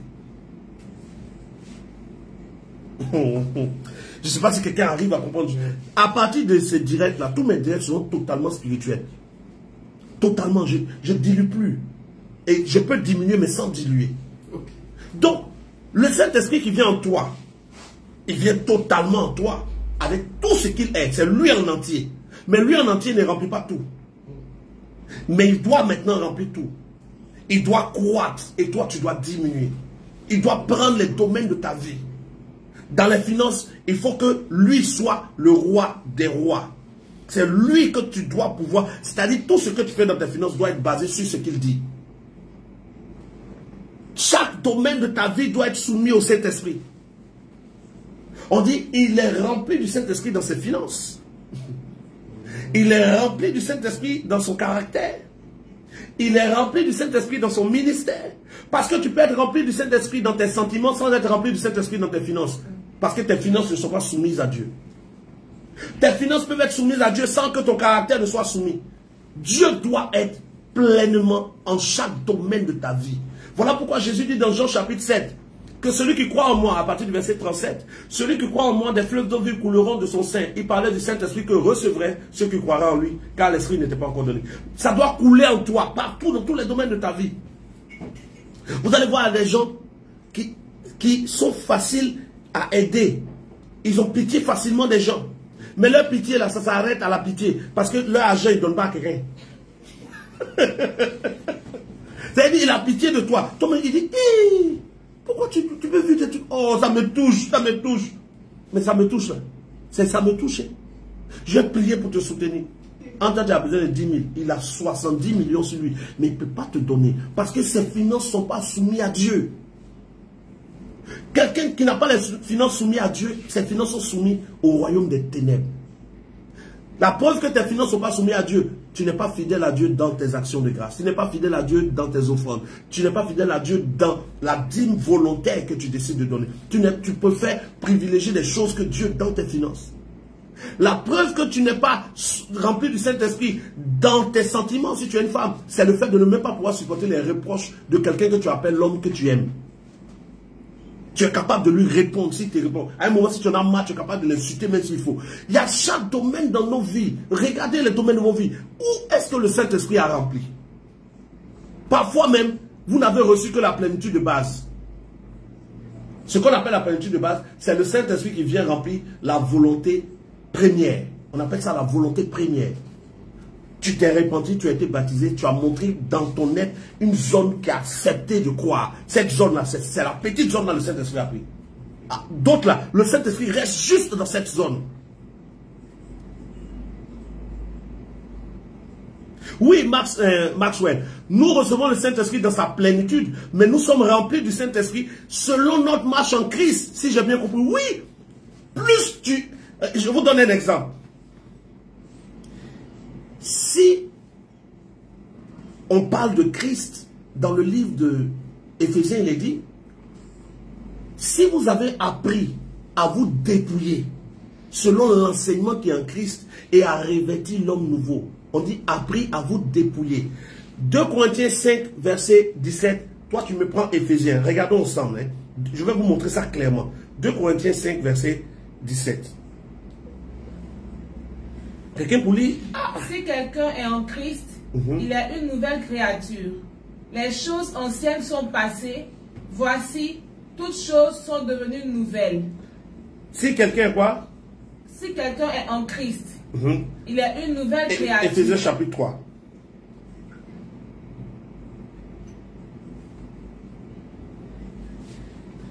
Éphésiens chapitre 3. À cause de cela, si du moins vous avez appris quelle est la dispensation de la grâce de Dieu qui m'a été donnée pour vous, c'est par révélation que j'ai eu connaissance du mystère sur lequel je viens d'écrire en peu de mots. En les lisant, vous pouvez vous représenter l'intelligence que j'ai du mystère de Christ.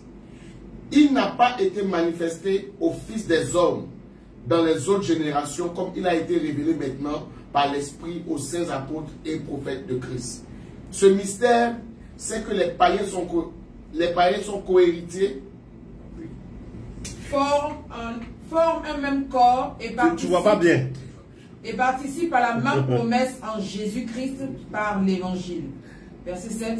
Dont j'ai été fait ministre selon le don de la grâce de Dieu qui m'a été accordé par l'efficacité. Reprends depuis le début pour qu'on puisse aller. Si du moins vous avez appris quelle est la dispensation de la grâce de Dieu qui m'a été donnée par vous, pour vous. C'est par révélation que j'ai eu connaissance du mystère sur lequel je viens d'écrire en peu de mots. En les lisant, vous pouvez vous représenter l'intelligence que j'ai du mystère de Christ. Il n'a pas été manifesté au Fils des hommes. Il n'a pas été manifesté au Fils des hommes comme il a été manifesté à nous. Regardons maintenant Éphésiens chapitre 4. Relis-moi, toi c'est 2 Corinthiens 5, 17. Regardez comment on va associer 2 Corinthiens 5, 17 et puis Éphésiens chapitre 4 pour avoir une vérité qui est très claire. 2 Corinthiens 5, 17. Si quelqu'un est en Christ, il est une nouvelle créature. Les choses anciennes sont passées. Voici toutes choses sont devenues nouvelles. Donc quand tu lis ça, tu te dis, dès que je suis en Christ, je suis une nouvelle créature. Ce que Paul fait ici, Paul donne le principe. Dans le principe, si quelqu'un est en Christ, il est une nouvelle créature. Maintenant, dans la pratique, on a Éphésiens chapitre 4, maintenant. Je vous exhorte donc. Verset 21. Si du moins... Commençons au verset 20 même, on sera plus précis. Mais vous, ce n'est pas ainsi que vous avez appris Christ. Si du moins vous l'avez entendu. Et si conformément à la vérité qui est en Jésus. C'est en lui que vous avez. C'est en Jésus que vous avez été instruit à vous dépouiller. Eu égard à votre vie passée. Par rapport à ta vie passée, te dépouiller. Du vieil homme qui se corrompt. Par les convoitises trompeuses. À être renouvelé dans l'esprit de votre intelligence et à revêtir l'homme nouveau, créé selon Dieu, dans une justice et une sainteté que produit la vérité. Remarquez bien, dans Éphésiens chapitre 4, l'homme nouveau se révèle après un processus. Dans 2 Corinthiens 5, 17, l'homme nouveau se reçoit un coup. Dans 2 Corinthiens 5, 17, Paul donne la base, le principe. Dans Éphésiens 4, verset 20 jusqu'au bout, Paul donne comment faire pour revêtir l'homme nouveau. Ça veut dire quoi? Quand je suis né de nouveau, je me suis repenti, j'ai été baptisé, je reçois le Saint-Esprit en plénitude, mais il ne me remplit pas pleinement. Maintenant, pendant que je me dépouille de ce que Dieu me reproche, parce que le Saint-Esprit est venu, je vais maintenant savoir ce que Dieu ne veut pas, il va me convaincre de péché, il va me dire ce qu'il a dit. Chaque chose que j'enlève de mon vieil homme est une chose que je reçois du nouvel homme. J'enlève le mensonge, je viens de recevoir la vérité. J'enlève l'hypocrisie, je viens de recevoir l'honnêteté. Chaque chose que j'enlève du vieil homme me fait manifester quelque chose du nouvel homme et augmente ma plénitude du Saint-Esprit en moi. Voici pourquoi beaucoup de personnes n'ont pas de grands témoignages. Parce qu'il y a un niveau de bénédiction qui est attaché à un niveau d'élévation. Au fur, le niveau de la plénitude du Saint-Esprit détermine le niveau des choses que Dieu te confie. On ne donne pas un couteau à un enfant. Mais on peut donner un couteau à un fils pour aller couper une mangue. Mais un enfant va se blesser. Donc au niveau de plénitude du Saint-Esprit en toi, équivaut le niveau de responsabilité que Dieu te donne, le niveau de grâce et le niveau de mission que Dieu te donne, l'importance des choses que Dieu te donne. Parce que Dieu va te confier davantage quand davantage tu es rempli. Parce que si tu es rempli davantage, ça veut dire que tu as réussi à te dépouiller. Ça veut dire que tu prends sur toi d'accepter les reproches des autres. Tu prends sur toi de te corriger. Tu n'accuses pas les autres comme Adam et Ève qui disent c'est sa femme, Ève dit c'est le serpent. Non. Toi, chaque fois que tu fais une faille, tu sais que c'est toi qui es la faute. La faute te revient. Ça t'aide à changer. Mais quand tu commences à dire toujours, c'est telle personne, c'est tant, tu ne vas jamais évoluer. Tu vas rester toujours à la plénitude de base du Saint-Esprit. Je veux dire à quelqu'un, pour terminer, ce direct, c'est pour les fils de Dieu qui ont envie de voir la main de Dieu. Le thème, c'est comment activer sa dimension spirituelle. Et là, dans ce que j'ai expliqué, vous pouvez comprendre ceci. Notre dimension spirituelle va s'activer en fonction de la plénitude du Saint-Esprit que nous avons. Plus nous nous dépouillons de certaines choses, plus le Saint-Esprit va remplir des endroits de notre vie. Et au fur et à mesure qu'il remplit ces endroits de notre vie, nous entrons dans un revêtement de puissance qui va faire que nous allons expérimenter des choses que d'autres n'arrivent pas à expérimenter. Parce que à ton niveau d'évolution s'attache ton niveau d'expérience. À ton niveau d'écoute s'attache le niveau de ta foi. Or, un père, même quand il parle à son bébé, le bébé n'entend pas ce que le père dit parce qu'il est encore trop petit. Il faut que l'enfant grandisse pour entendre la voix du père et déchiffrer les mots. Beaucoup d'entre vous veulent entendre la voix de Dieu. Mais commencez déjà à vous dépouiller de ce que Dieu vous reproche. Ça ne sert à rien que Dieu te parle si tu n'étais pas encore dépouillé de certaines choses. Parce que tu vas entendre la voix de Dieu, mais comme un bruit. Même quand on va t'expliquer les dimensions pour percevoir la voix de Dieu, tu ne vas pas l'entendre. Parce que la voix de Dieu se perçoit dans une maturité. Tu vas entendre comme un bruit. Voilà pourquoi beaucoup, à cause du fait que la voix de Dieu s'entende dans une maturité, ont besoin d'un père spirituel pour les aider à cette maturité afin qu'ils puissent eux-mêmes entendre. Samuel était avec un père spirituel. Quand il est arrivé à la maturité qu'il fallait, Dieu ne parlait plus à son père directement, Dieu parlait à Samuel. Mais Samuel savait le droit d'autorité et il retournait vers son père spirituel pour lui demander qu'est-ce que je dois faire. Tu ne peux pas activer la dimension spirituelle pour laquelle Dieu t'appelle sans entendre la voix de Dieu. Or, tu ne peux pas entendre la voix de Dieu sans te dépouiller de ce qui te reproche. Parce que le premier niveau de la voix de Dieu, ce sont des reproches. Le premier niveau de la voix de Dieu dans la vie d'un enfant de Dieu, ce sont les reproches. Tu arrives à l'église, c'est des reproches. On prêche, c'est comme si c'est toi en train d'indexer. On dit ceci, tu te sens... Donc moi, il y a toujours des choses que Dieu me reproche. Le deuxième niveau de la voix de Dieu, c'est de donner des directives. Le troisième niveau de la voix de Dieu, c'est de communier et de causer de tout et de rien. Dieu devient ton ami. 3 niveaux de la voix de Dieu.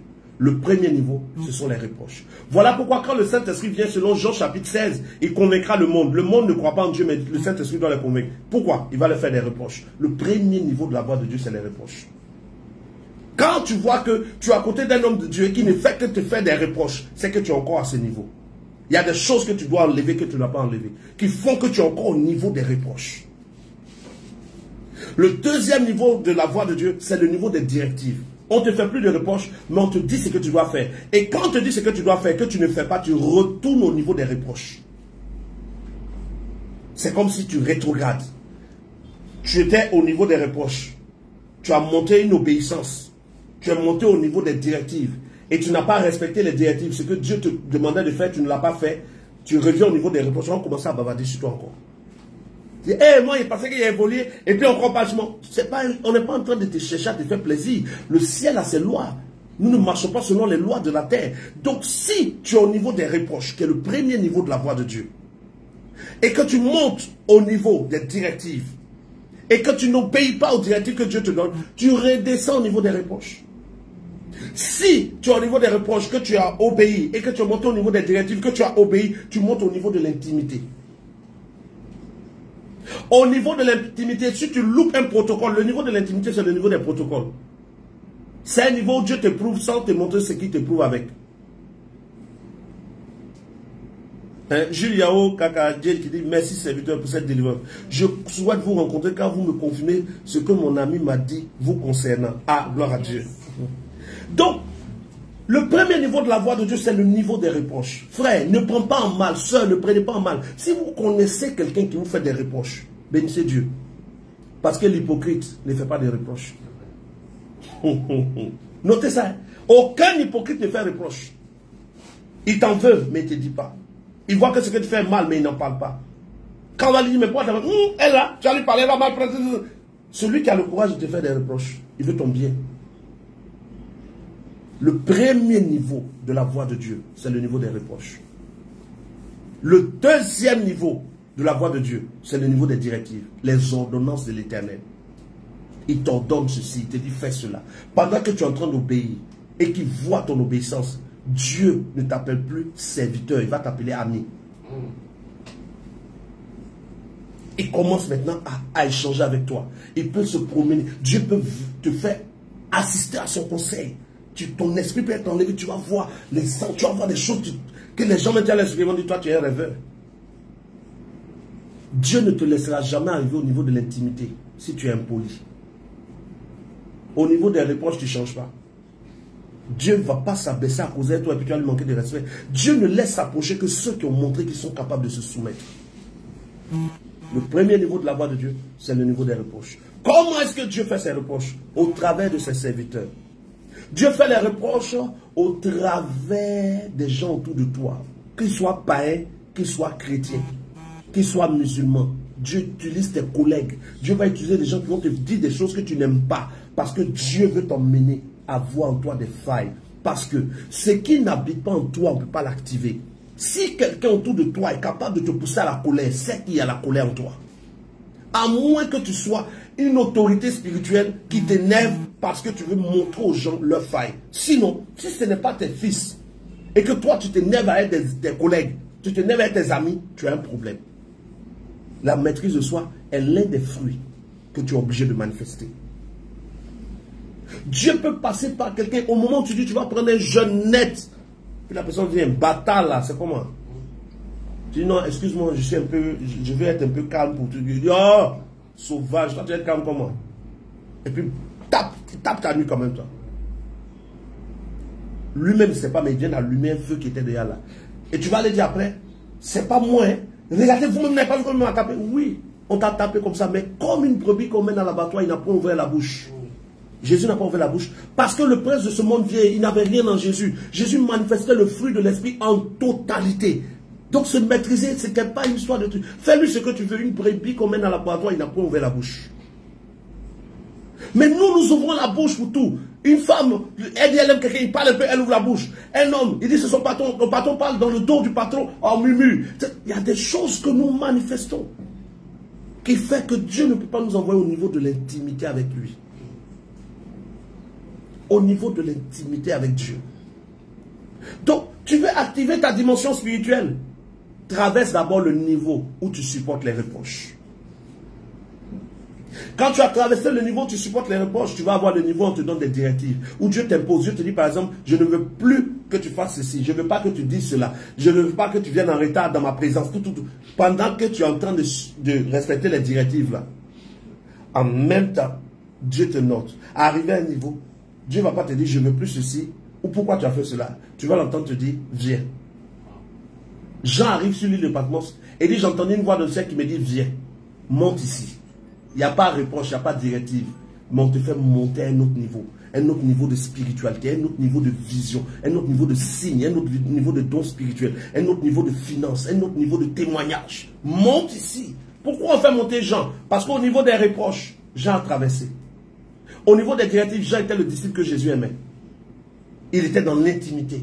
Il avait franchi le niveau des reproches, le niveau des directives. Il était rentré dans le niveau de l'intimité. Dieu le fait monter pour qu'il voit des choses que personne n'a vues.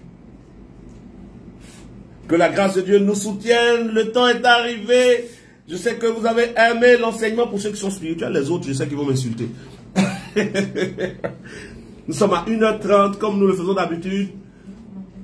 Je vais maintenant prendre des questions. Ou s'il y a des commentaires, des témoignages, je vais prendre quelques questions et répondre. Comprenez ceci.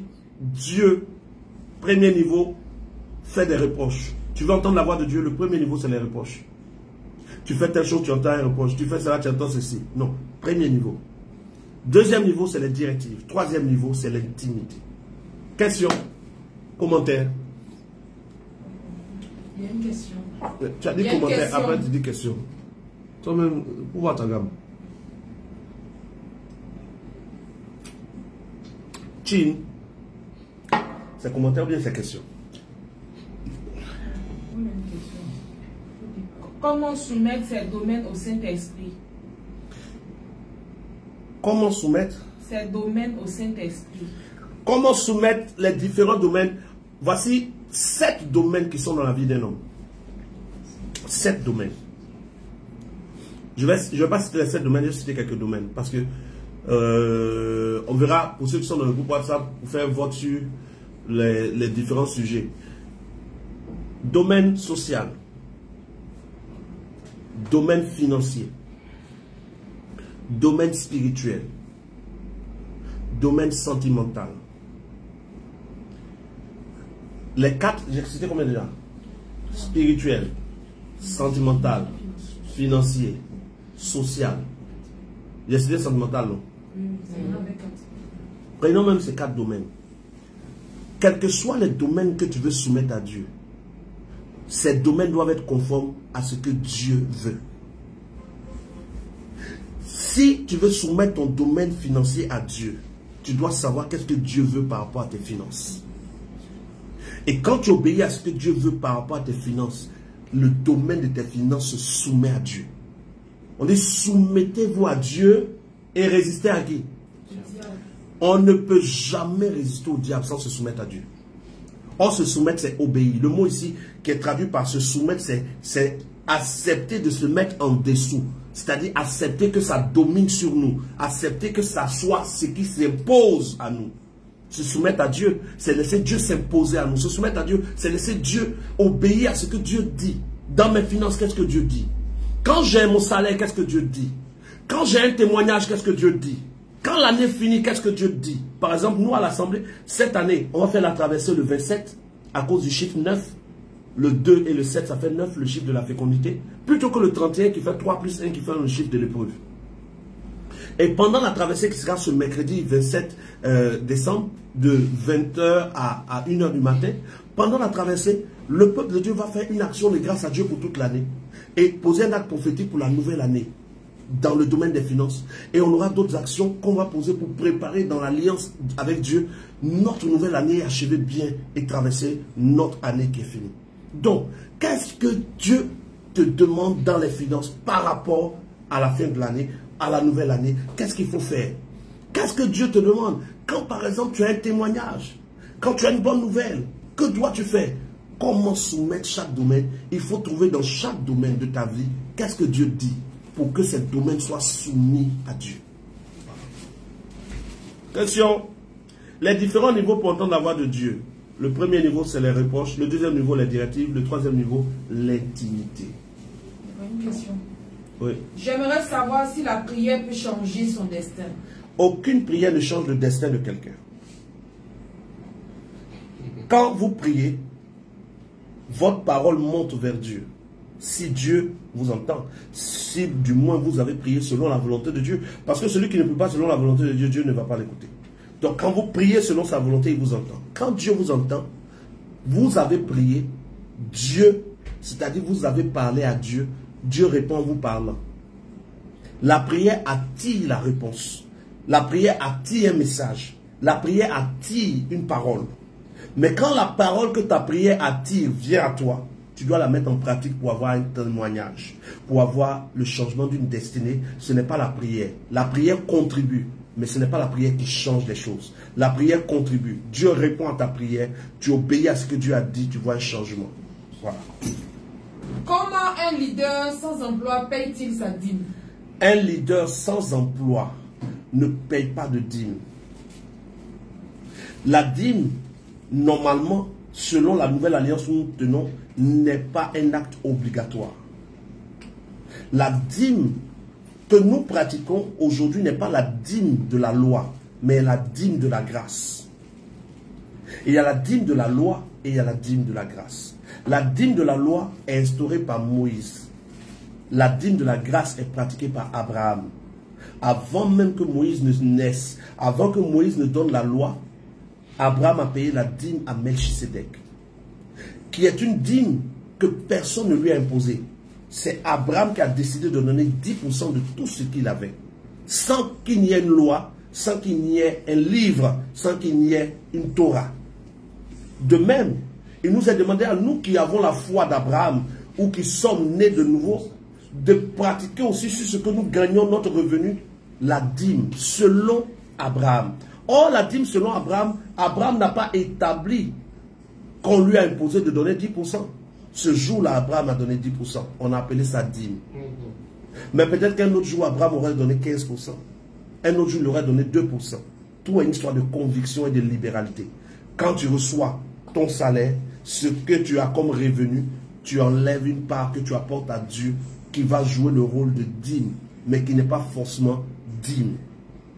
Maintenant, c'est sur le revenu. C'est sur le revenu. Et donc, comme c'est sur le revenu, si l'homme de Dieu, le leader, n'a pas d'emploi, quel est son revenu? Il n'en a pas. Sur quoi il prélève quelque chose? Il ne peut rien apporter. Mais il va pratiquer ce qu'on appelle, il peut pratiquer, quelqu'un qui n'a pas d'emploi peut pratiquer ce qu'on appelle la dimension des vœux. Si Éternel tu me bénis et que tu me donnes ceci, alors je t'apporterai cela. C'est la dimension dans laquelle Anne a travaillé. Anne a dit, si tu me donnes un enfant, je te le donnerai. Dieu lui a donné l'enfant, elle a donné l'enfant. Elle n'avait pas d'enfant, mais elle a promis un enfant. Tu peux ne pas avoir quelque chose, mais promettre la chose parce que tu sais que Dieu est capable de t'exaucer. C'est la dimension des vœux. Voilà. Franck Hervé Kwame qui dit, vous avez parlé de pourcentage, oui. C'est un pourcentage que volontairement nous donnons sur ce que nous gagnons. Ce n'est pas une obligation comme une loi qui dit que si je n'ai pas donné mes 10%, je vais être maudit. Non, ça n'a rien à voir. Mais il n'y a pas un véritable enfant de Dieu qui va être béni par Dieu qui n'apporte rien à Dieu. Ça, c'est faux. Ça, on les appelle les enfants de maman. Question. Il reste 2 minutes. Si vous n'écrivez pas vite les questions, quand vous allez vous rendre compte, j'ai coupé. Oh. Le prochain direct aura lieu. Aujourd'hui, c'est quand vendredi, non? Le prochain direct, c'est lundi. Le lundi, on sera sur le thème, ça sera approfondissement sur les choses spirituelles qui nous font nous développer dans notre marche d'enfant de Dieu. Voilà. Nous sommes parfois frustrés d'avoir la révélation de la parole qui émerveille le peuple de Dieu sans personnellement obtenir dans nos vies ce que nous enseignons. Que faire? Arrêter d'enseigner ce que nous ne manifestons pas? Non. Max Maxwell, comprenez ceci. Je vais expliquer, ça doit aider beaucoup de personnes. Je n'explique pas parce que je connais mieux que vous. J'explique parce qu'étant prophète, j'entends Dieu me dire ce que je dois dire. Parce qu'il y a certaines questions que vous posez dont je n'ai pas la réponse, mais j'entends et je dis. Et ce que j'entends, c'est ceci. Quand, en tant que serviteur de Dieu, tu enseignes des choses, ce que tu enseignes, c'est la part de Dieu pour quelqu'un. Et la part de Dieu pour quelqu'un, tu ne peux pas la retenir. Mais tu peux apporter la part de Dieu à quelqu'un comme un coursier. Tu peux venir donner la clé d'une voiture à quelqu'un parce qu'on te dit de livrer la clé. Mais toi-même est à pied. Tu peux être le coursier qui vient livrer le chèque de 10 millions pendant que toi, tu n'as pas 1000 francs. Mais ce n'est pas parce que tu n'as pas 1000 francs que le chèque de 10 millions, tu ne dois pas le livrer à qui de toi. En tant que serviteur de Dieu, nous apportons aux gens ce que le ciel veut leur apporter. Mais pendant que nous apportons aux gens ce que le ciel veut leur apporter, nous devons chercher nous-mêmes où se trouve notre lettre. Parce qu'il y a différents types de serviteurs. Il y a les serviteurs qui sont des canaux pour apporter aux autres, mais qui eux-mêmes ont besoin des canaux pour leur apporter. Et il y a des serviteurs qui eux-mêmes reçoivent et qui apportent. Si tu fais partie des serviteurs qui apportent aux autres, mais qui ont besoin de quelqu'un d'autre pour leur apporter, c'est que tu es du serviteur du type 2. Il y a les serviteurs du type 1 et il y a les serviteurs du type 2. Les serviteurs du type 1 sont les serviteurs comme Moïse, comme Élie, qui n'ont pas de père spirituel, mais pourtant opèrent dans un niveau et reçoivent ce qu'ils veulent. Mais les serviteurs du niveau 2 sont les serviteurs du type Élisée, du type Josué, qui ont un père spirituel ou une autorité sur eux par laquelle Dieu va les visiter. Donc si tu es un serviteur du type 2, tu peux être utilisé pour beaucoup de gens, mais sentir que toi-même dans ta vie, il y a des choses qui manquent. Tu dois trouver quel est le leader, quel est le frère. Peut-être qu'il est moins âgé que toi, mais il y a quelqu'un par qui Dieu doit passer pour toi, déclencher ce qui est dans ta vie. Voilà. Daddy, les enfants qui sont nés de la relation des fils de Dieu, en parenthèse anges déchus, et des filles, des hommes, que sont-ils devenus après le déluge, morts ou errants? Ils sont devenus morts et errants. Pas morts ou errants. Dans la dimension des textes grecs du Nouveau Testament, on parle de deux sortes de démons. Les démons supérieurs et les petits démons. Et quand nous regardons ce qui s'est passé au niveau du déluge, les enfants qui sont nés de la relation sexuelle entre les anges déchus et les femmes sont moitié démons, moitié hommes. Mais qu'est-ce qui fait d'eux des hommes? Leur corps. Qu'est-ce qui fait d'eux des démons? Leur esprit. Donc quand le déluge passe et que leur corps est mort, leur esprit est errant. C'est pour cela que quand vous regardez bien l'histoire de Jésus notre Seigneur, Marie va mettre au monde le corps. Mais à l'intérieur du corps se trouve le Fils de Dieu qui existait avant de venir sur terre. Jésus est Dieu. Il n'est pas le Père, mais il est le Fils. Et en tant que Fils, Jésus est Dieu. Il existait avant. Au commencement était la parole était avec Dieu. Avec qui Jésus était? Avec Dieu qui est son Père. Maintenant, quand il vient sur terre, il va rentrer dans le corps. Mais au moins il est dans le corps. Quand le corps meurt, Jésus ressuscite et il retourne au ciel. Donc quand les anges déchus sont venus coucher avec les femmes, le corps est humain, mais l'esprit dedans est un esprit déchu. Et donc quand le déluge est passé, qu'ils sont morts, les corps sont morts, les esprits ne sont pas morts, sont devenus des esprits errants. Et ces esprits errants là, parmi lesquels il y en a qui aimaient la boisson, qui aimaient la masturbation, qui aimaient tout ça, quand ils vont croiser quelqu'un qui manifeste la même chose, ces esprits errants vont rentrer là où quelque chose leur ressemble. C'est la catégorie des démons qu'on chasse dans la vie de beaucoup de gens, où on dit, sors, il dit, je ne sors pas, pardonnez, pardonnez. Parce que les démons supérieurs, eux, ils ont la capacité de prendre apparence humaine. Ils n'ont même pas besoin d'être dans un corps. Ils peuvent prendre apparence humaine. Quand, normalement, la semaine prochaine, on arrive chez les démons et les œuvres, c'est ce qu'il avait dit, non? Mais c'est cette semaine. Non, c'est les différents jours de nos pays spirituellement la semaine prochaine. C'est la semaine prochaine. Donc, il faut que lundi, on finisse bien l'enseignement sur activer la dimension, là, comment percevoir la voix, les différents signes, tout ça, pour qu'on puisse tomber maintenant sur les démons et leurs œuvres. Quand on va arriver sur les démons et leurs œuvres, je vais vous donner tous les tests. Je voudrais savoir, Père, pourquoi Adam et Ève n'ont pas mangé le fruit du deuxième arbre dans le jardin? Et puis, est-ce que Adam était vraiment auprès de Ève dans le jardin lorsqu'elle mangeait le fruit? Pourquoi n'a-t-il pas empêché? Premièrement, pourquoi Adam et Ève n'ont pas mangé le fruit de la vie? Parce qu'il y avait le fruit de la connaissance du bien et du mal et il y avait le fruit de la vie. Pourquoi Adam et Ève n'ont pas mangé le fruit de la connaissance du bien et le fruit de la vie? C'est tellement simple. C'est la raison pour laquelle la loi a été révélée. Dans Romains chapitre 7, l'apôtre Paul dit, s'il n'y avait pas la loi, je n'aurais pas su que je suis pécheur. C'est parce qu'on m'a dit, tu ne mentiras pas que quand je mange, je sens que j'ai péché. Donc Adam et Ève étaient au jardin, ils ne savaient pas que la mort existait. Donc ils ne voyaient pas l'importance de manger l'arbre de la vie. Ils sont vivants. Ils se voient glorieux parce que ce que beaucoup ne savent pas, c'est qu'Adam et Ève avaient un corps comme le nôtre, mais rempli d'une gloire qui faisait qu'on ne voyait pas leur corps. Voilà pourquoi le jour où ils ont désobéi, ils ont vu qu'ils étaient nus parce que la gloire a disparu.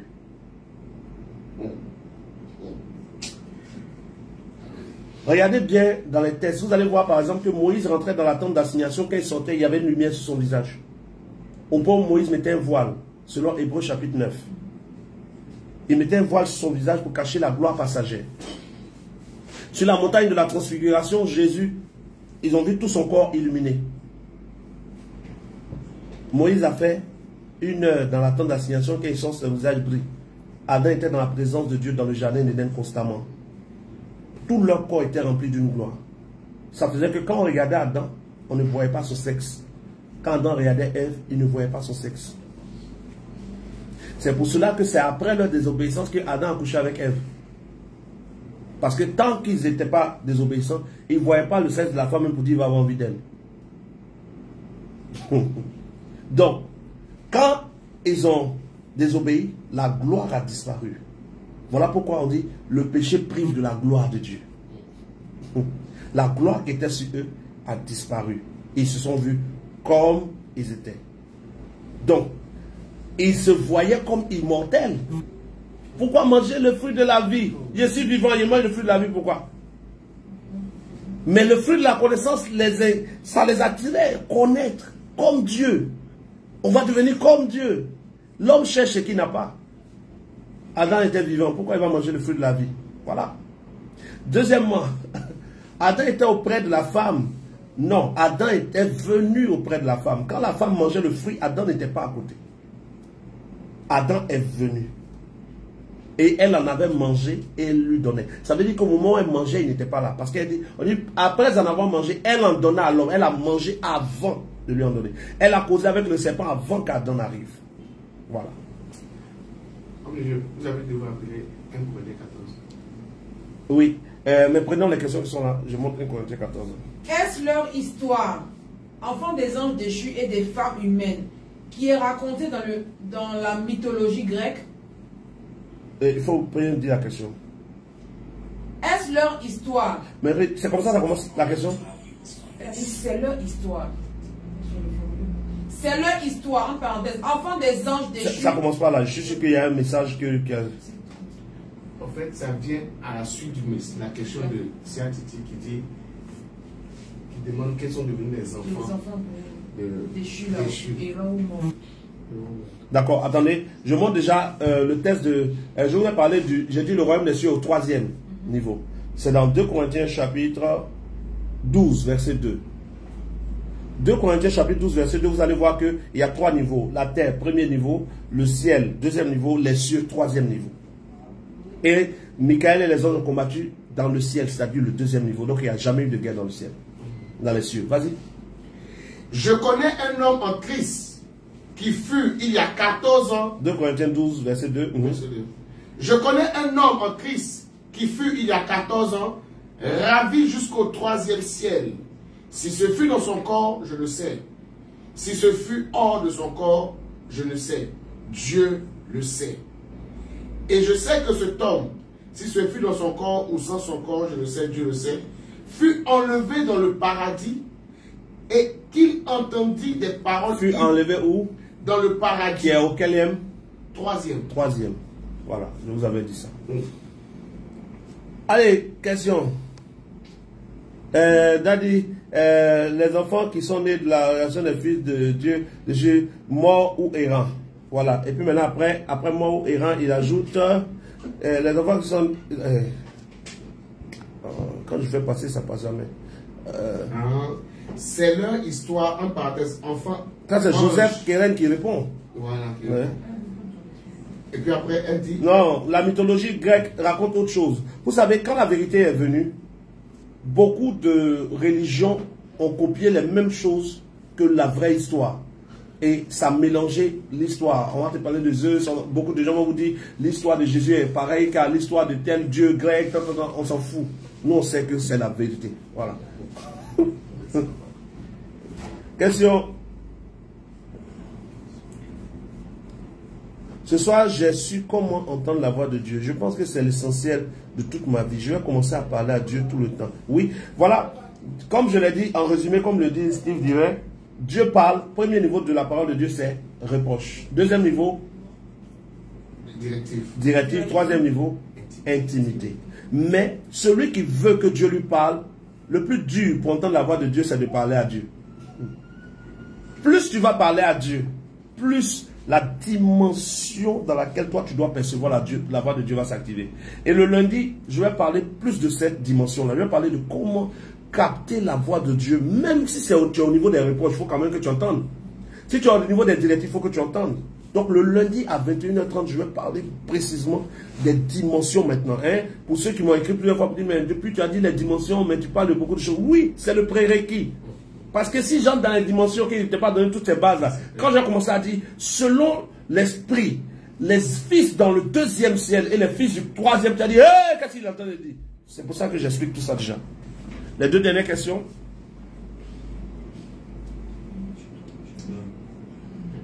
Quoi mes gens, quoi pour écris-moi par WhatsApp.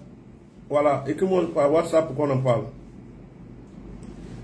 Voilà, donc nous bénissons Dieu. Et rendez-vous dimanche pour ceux qui peuvent se déplacer, Assemblée Arche Eden. Voilà, le thème du dimanche, c'est... Je ne sais pas comment il y a le formule ça tout doucement. C'est tout feu ne brûle pas. Le thème de ce dimanche, c'est tout feu ne brûle pas. Je vais te parler du feu et comment évoluer dans le feu. On dit Daniel était dans la fosse au lion. Et Daniel était dans la fournaise ardente. Mais la fournaise ne les a pas brûlés. Que signifie l'histoire de Daniel? Dimanche. Tout feu ne brûle pas. Ou l'histoire de Daniel révélée. Voilà. C'est le thème du dimanche. La grâce de Dieu sur vous. Bon, non, pas. Je vais couper rapidement, sinon ils vont poser une autre question.